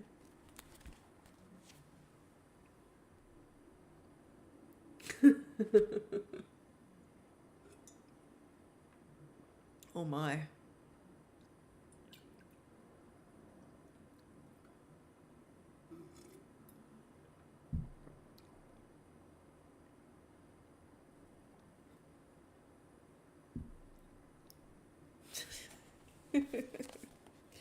For a moment, Eomer and Aragorn halted before the gates. The thunder was rumbling in the distance now, the lightning flickering still, far off among the mountains in the south. A keen wind was blowing from the north again. The clouds were torn and drifting, and stars peeped out. And above the hills of the Coomside, the westering moon rode, glimmering yellow, in the storm rack. I don't know what a storm rack is. It's storm-WRACK. Yeah. We did not come too soon, said Aragorn, looking at the gates. Their great hinges and iron bars were wrenched and bent. Many of their timbers were cracked. Yet we cannot stay here beyond the walls to defend them, said Eomer. Look, he pointed to the causeway. Already a great press of orcs and men were gathering again beyond the stream. Arrows whined and skipped on the stones about them. Come, we must get back to see what we can do to pile stone and beam across the gates within. Come now. They turned and ran. At that moment, some dozen orcs that had laid motionless among the slain leapt to their feet and came silently and swiftly behind. Two flung themselves to the ground at Eomer's heels, tripped him, and in a moment they were on top of him. But a small dark figure that none had observed sprang out of the shadows and gave a hoarse shout. Oh! Baruch Kazad I Menu. An axe swung and swept back. Two orcs fell headless. The rest fled. That was Gimli, by the way. Tolkien made me speak Dwarvish. He made me speak the Khuzdul, and I did it badly. Eomer struggled to his feet, even as Aragorn ran back to his aid. The postern was closed again. The iron door was barred and piled inside with stones. When all were safe within, Eomer turned. I thank you, Gimli, son of Glóin, he said. I did not know that you were with us in the sortie, but oft the unbidden guest proves the best company. How came you there? I followed you to shake off sleep, said Gimli, but I looked on the hillmen, and they seemed overlarge for me, so I sat beside a stone to see your swordplay. I shall not find it easy to repay you, said Eomer. There may be many a chance ere the night is over, laughed the dwarf, but I am content. Till now I have hewn naught but wood since I left Moria. 2, said Gimli, patting his axe. He had returned to his place on the wall. 2, said Legolas. I have done better. Then now I must grope for spent arrows. All mine are gone. Yet I make my tale 20 at the least. But that is only a few leaves in a forest. The sass! I have no idea what a postern is.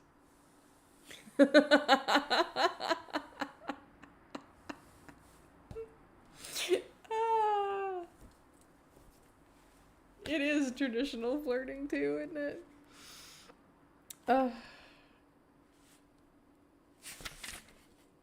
Okay. The sky now was quickly clearing, and the sinking moon was shining brightly. But the light brought little hope to the riders of the mark. The enemy before them seemed to have grown rather than diminished, and still more were pressing up from the valley through the breach. The sortie upon the rock gained only a brief respite. The assault on the gates was redoubled. Against the deeping wall, the hosts of Isengard roared like a sea. The orcs and hillmen swarmed about its feet from end to end. Ropes with grappling hooks were hurled over the parapet faster than men could cut them or fling them back. Hundreds of long ladders were lifted up. Many were cast down in ruin, but many more replaced them, and orcs sprang up them like apes in the dark forests of the south. Before the wall's foot, the dead and broken were piled like shingle in a storm. Ever higher rose the hideous mounds, and still the enemy came on. The men of Rohan grew weary. All their arrows were spent, and every shaft was shot. Their swords were notched, and their shields were riven. 3 times Aragorn and Eomer rallied them, and 3 times Andúril flamed in a desperate charge that drove the enemy from the wall. Then a clamor arose in the deep behind. Orcs had crept like rats through the culvert through which the stream flowed out. There they had gathered in the shadows of the cliffs, until the assault above was hottest, and nearly all the men in the defense had rushed to the wall's top. Then they sprang out. Already some had passed into the jaws of the deep, and were among the horses, fighting with the guards. Down from the wall leapt Gimli with a fierce cry that echoed in the cliffs. Khazad, Khazad. He soon had work enough. Aye, oi, he shouted. The orcs are behind the wall. Aye, oi, come Legolas. There are enough for us both. Khazad I Menu.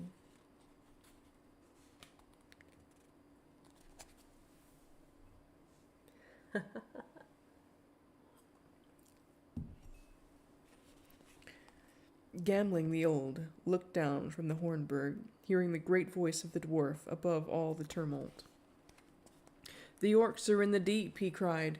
Helm, helm, forth Helmingas. Helmingas, yeah, I actually kind of got that right.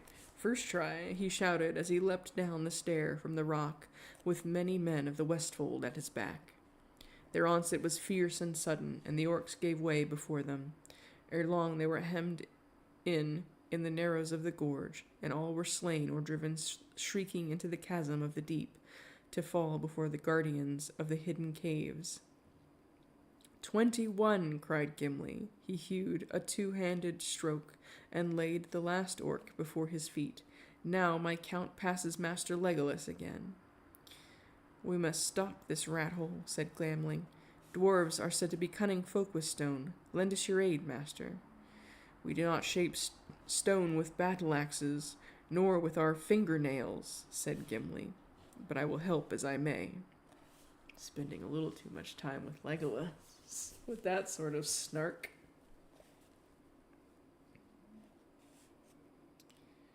They gathered such small boulders and broken stones as they could find to hand, and under Gimli's direction the Westfold men blocked up the inner end of the culvert. Only until a narrow outlet remained. Then the deepening stream, swollen by the rain, churned and fretted in its choked path, and spread slowly in cold pools from cliff to cliff. It will be drier above, said Gimli. Come, Gamling, let us see how things go on the wall. He climbed up and found Legolas beside Aragorn and Eomer. The elf was whetting his long knife. There was, for a while, a lull in the assault, since the attempts to break in through the culvert had been foiled. 21, said Gimli. Good, said Legolas. But my count is now 24. It has been knife work up here.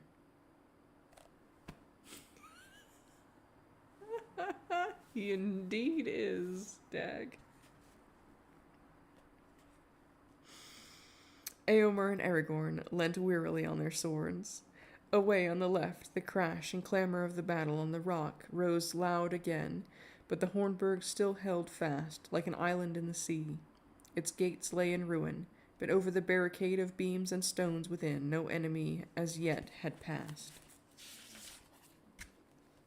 Aragorn looked at the pale stars and at the moon, now sloping behind the western hills that enclosed the valley. This is a night as long as years, he said. How long will the day tarry? Dawn is not far off, said Gamling, who had now climbed up beside him, but dawn will not help us, I fear. Yet, dawn is ever the hope of men, said Aragorn. But these creatures of Isengard, these half-orcs and goblin men that the foul craft of Saruman has bred, they will not quell at the sun, said Gamling, and neither will the wild men of the hills. Did you not hear their voices?" "I hear them," said Eomer, "but they are only the screams of birds and the bellowing of beasts to my ears." "Yet there are many that cry in the Dunland tongue," said Gamling. "I know that tongue. It is an ancient speech of men, and once was spoken in many western valleys of the Mark. Hark! They hate us, and they are glad, for our doom seems certain to them. The king, they cry. We will take their king. Death to the Forgoil, death to the Strawheads, death to the robbers of the north. Such names they have for us. Not in 500 years have they forgotten their grievance that the lords of Gondor gave the mark to Eorl the Young, and made alliance with him. That old hatred Sauron has inflamed. They are fierce folk when roused. They will not give way now for dusk or dawn until Theoden is taken, or they themselves are slain. Nonetheless, they will bring hope to me," said Aragorn. Is it not said that no foe has ever taken Helmberg, if men defended it?" "So the minstrels say," said Eomer. "Then let us defend it, and hope," said Aragorn.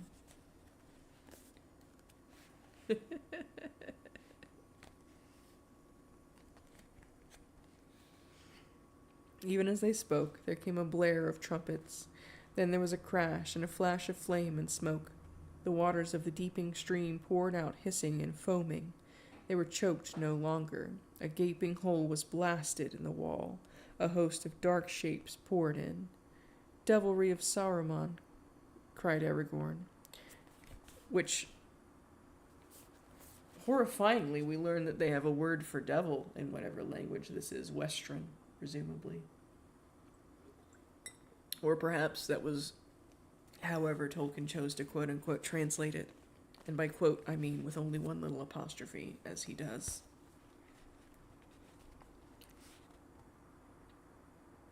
"They have crept in the culvert again, while we talked, and they have lit the fire of Orthanc beneath our feet. Elendil, Elendil," he shouted, as he leapt down into the breach, but even as he did so, 100 ladders were raised against the battlements. Over the wall and under the wall, the last assault came sweeping like a dark wave upon a hill of sand. The defense was swept away. Some of the riders were driven back, further and further into the deep, falling and fighting as they gave way, step by step, towards the caves. Others cut their way back towards the citadel. A broad stairway climbed from the deep, up to the rock and the rear gate of the Hornburg.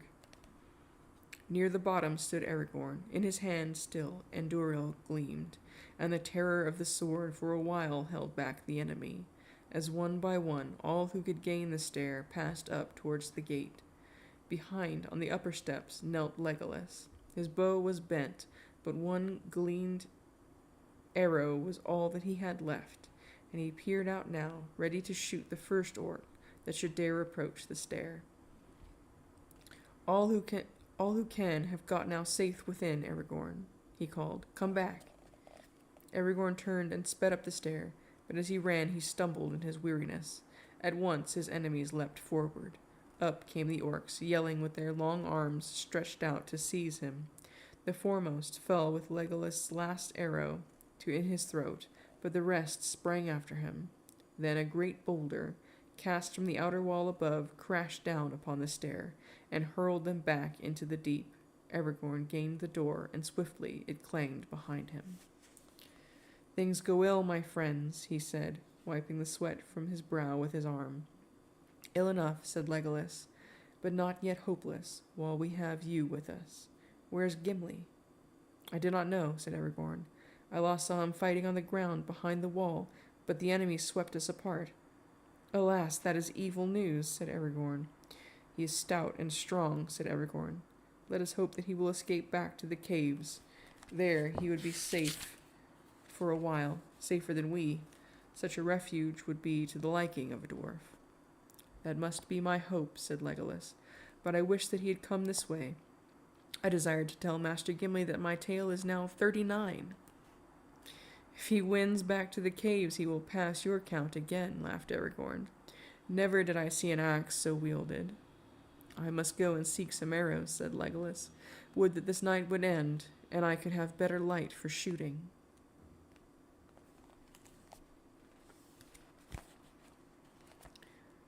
Okay, we're almost there. Almost there. Like 4 more pages, 5 more pages, 5 more pages, yeah. Aragorn now passed into the citadel. There, to his dismay, he learned that Éomer had not reached the Hornburg. Nay, he did not come to the rock, said one of the Westfold men. I last saw him gathering men about him, and fighting in the mouth of the deep. Gamling was with him, and the dwarf, but I could not come to them. Aragorn strode on through the inner court and mounted to a high chamber of the tower. There stood the king, dark against a narrow window, looking out upon the vale. What is the news, Aragorn? He said. The Deeping Vale is taken, lord, and all the defense swept away, but many have escaped hither to the rock. Is Éomer here? No, lord, but many of your men retreated into the deep, and some say that Éomer was amongst them. In the narrows they may hold back the enemy and come within the caves. What hope they may have then I do not know. More than we. Good provisions, as is said, and the air is wholesome there, because the outlets through the fissures in the rock far above. None can force an entrance against determined men. They may hold out long. But the orcs have brought a devilry from Orthanc, said Aragorn. They have a blasting fire, and with it they took the wall. If they cannot come into the caves, they may seal up those that are inside. But now we must turn all our thoughts to our own defense. I fret in this prison, said Theoden. If I could have set a spear in rest, riding before my men upon the field, maybe I could have felt again the joy of battle, and so ended. But I serve little purpose here. Here, at least, you are guarded in the strongest fastness of the mark, said Aragorn. More hope we have to defend you in the Hornburg than in Edoras, or even at Dunborough in the mountains. It is said that the Hornburg has never fallen to Isolde, said Theoden. But now my heart is doubtful. The world changes, and all that was once strong now proves unsure. How shall any tower withstand such numbers and such reckless hate? Had I known that the strength of Isengard was grown so great, maybe I should not so rashly have ridden forth to meet it, for all the arts of Gandalf. His counsel seems now not so good as it did under the morning sun. Do not judge the counsel of Gandalf until all is over, lord, said Aragorn. The end will not be long, said the king. But I will not end here, taken like an old badger in a trap. Snowmane and Hasafel and the horses of my guard are in the inner court. When dawn comes, I will bid my men sound Helm's horn, and I will ride forth. Will you ride with me then, son of Arathorn? Maybe we shall cleave a road, or make such an end as will be worth a song, if any be left to sing us thereafter. I will ride with you, said Aragorn. Taking his leave, he returned to the walls, and passed round all their circuit, in heartening the men, and lending aid wherever the assault was hot. Legolas went with him. Blasts of fire leapt up from below, shaking the stones. Grappling hooks were hurled, and ladders raised. Again and again the orcs gained the summit of the outer wall, and again the defenders cast them down. I need to drink water, but it is also making me need to pee. At last, Aragorn stood above the great gates, heedless of the darts of the enemy. As he looked forth, he saw the eastern sky grow pale. Then he raised his empty hand, palm outward, in a token of parley. The orcs yelled and jeered. Come down, they cried. If you wish to speak to us, come down. Bring out your king. We are the fighting Uruk-hai. We will fetch him from his hole if he does not come.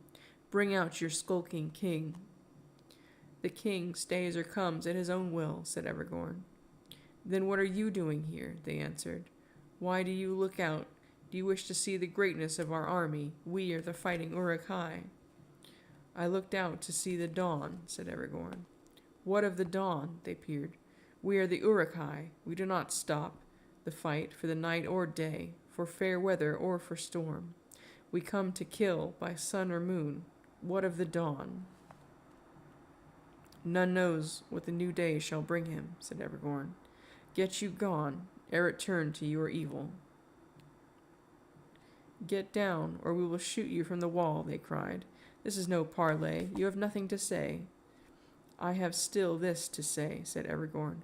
"No enemy has yet taken the Hornburg. Depart, or not one of you shall be spared. Not one will be left alive to take back tidings to the north. You do not know your peril."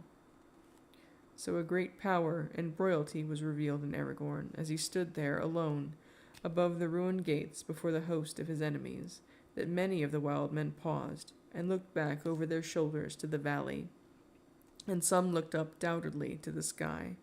But the orcs laughed with loud voices, and a hail of darts and arrows whistled over the wall as Aragorn leapt down. There was a roar and a blast of fire. The archway of the gate above which he stood a moment before crumbled and crashed in smoke and dust. The barricade was scattered as if by a thunderbolt. Aragorn ran to the king's tower. But even as the gate fell, the orcs about it yelled, preparing to charge.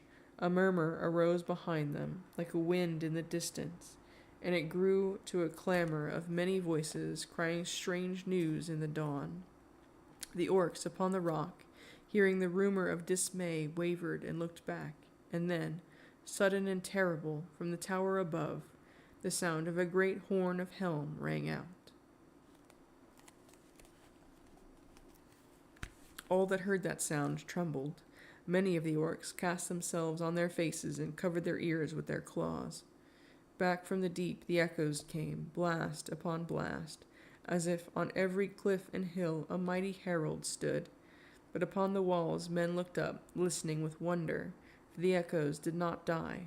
Ever the horn blasts wound on among the hills, nearer now, and louder they answered one to another, blowing fierce and free. "Helm! Helm!" the riders shouted. "Helm is arisen, and comes back to war! Helm for Theoden king!" And with that shout the king came.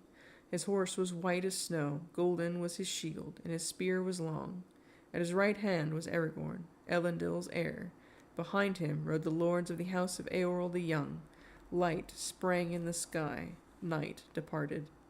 Forth, Eorlingas, with a cry and a great voice they charged. Down from the gates they roared, over the causeway they swept, and they drove through the hosts of Isengard with a wind as a wind among grass. Behind them from the deep came the stern cries of men issuing from the caves, driving forth the enemy. Out poured all men that were left upon the rock, and ever the sound of blowing horns echoed in the hills. On they rode, the king and his companions. Captains and champions fell or fled before them. Neither orc nor man withstood them. Their backs were to the swords and spears of the riders, and their faces to the valley. Yes, that is how one runs away. They cried and wailed, for fear and great wonder had come upon them with the rising of the day.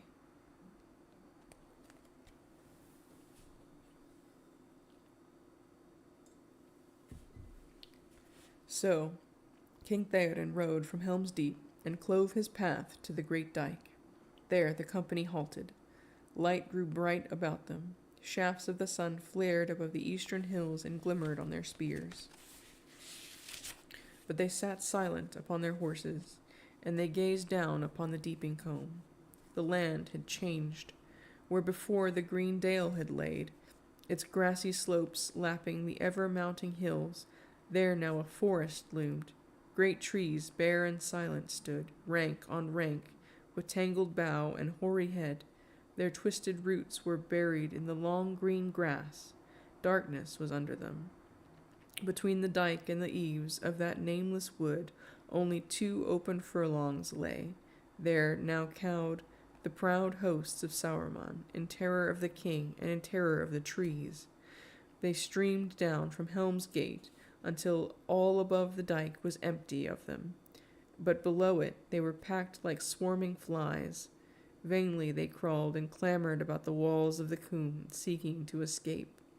Upon the east, too sheer and stony was the valley's side. Upon the left, from the west, their final doom approached. There suddenly, upon a ridge, appeared a rider, clad in white, shining in the rising sun.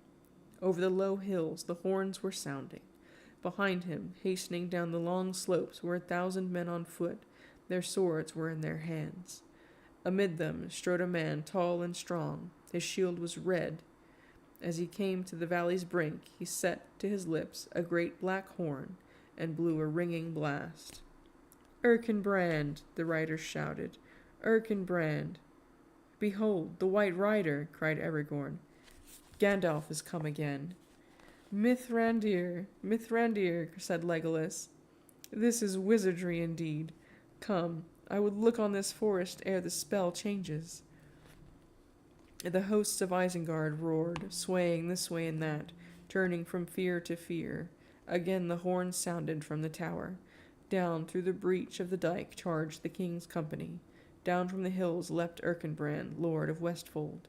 Down leapt Shadowfax, like a deer that runs sure-footed in the mountains. The White Rider was upon them, and the terror of his coming filled the enemy with madness. The wild men fell on their faces before him. The orcs reeled and screamed, and cast aside both sword and spear. Like a black smoke driven by a mounting wind, they fled.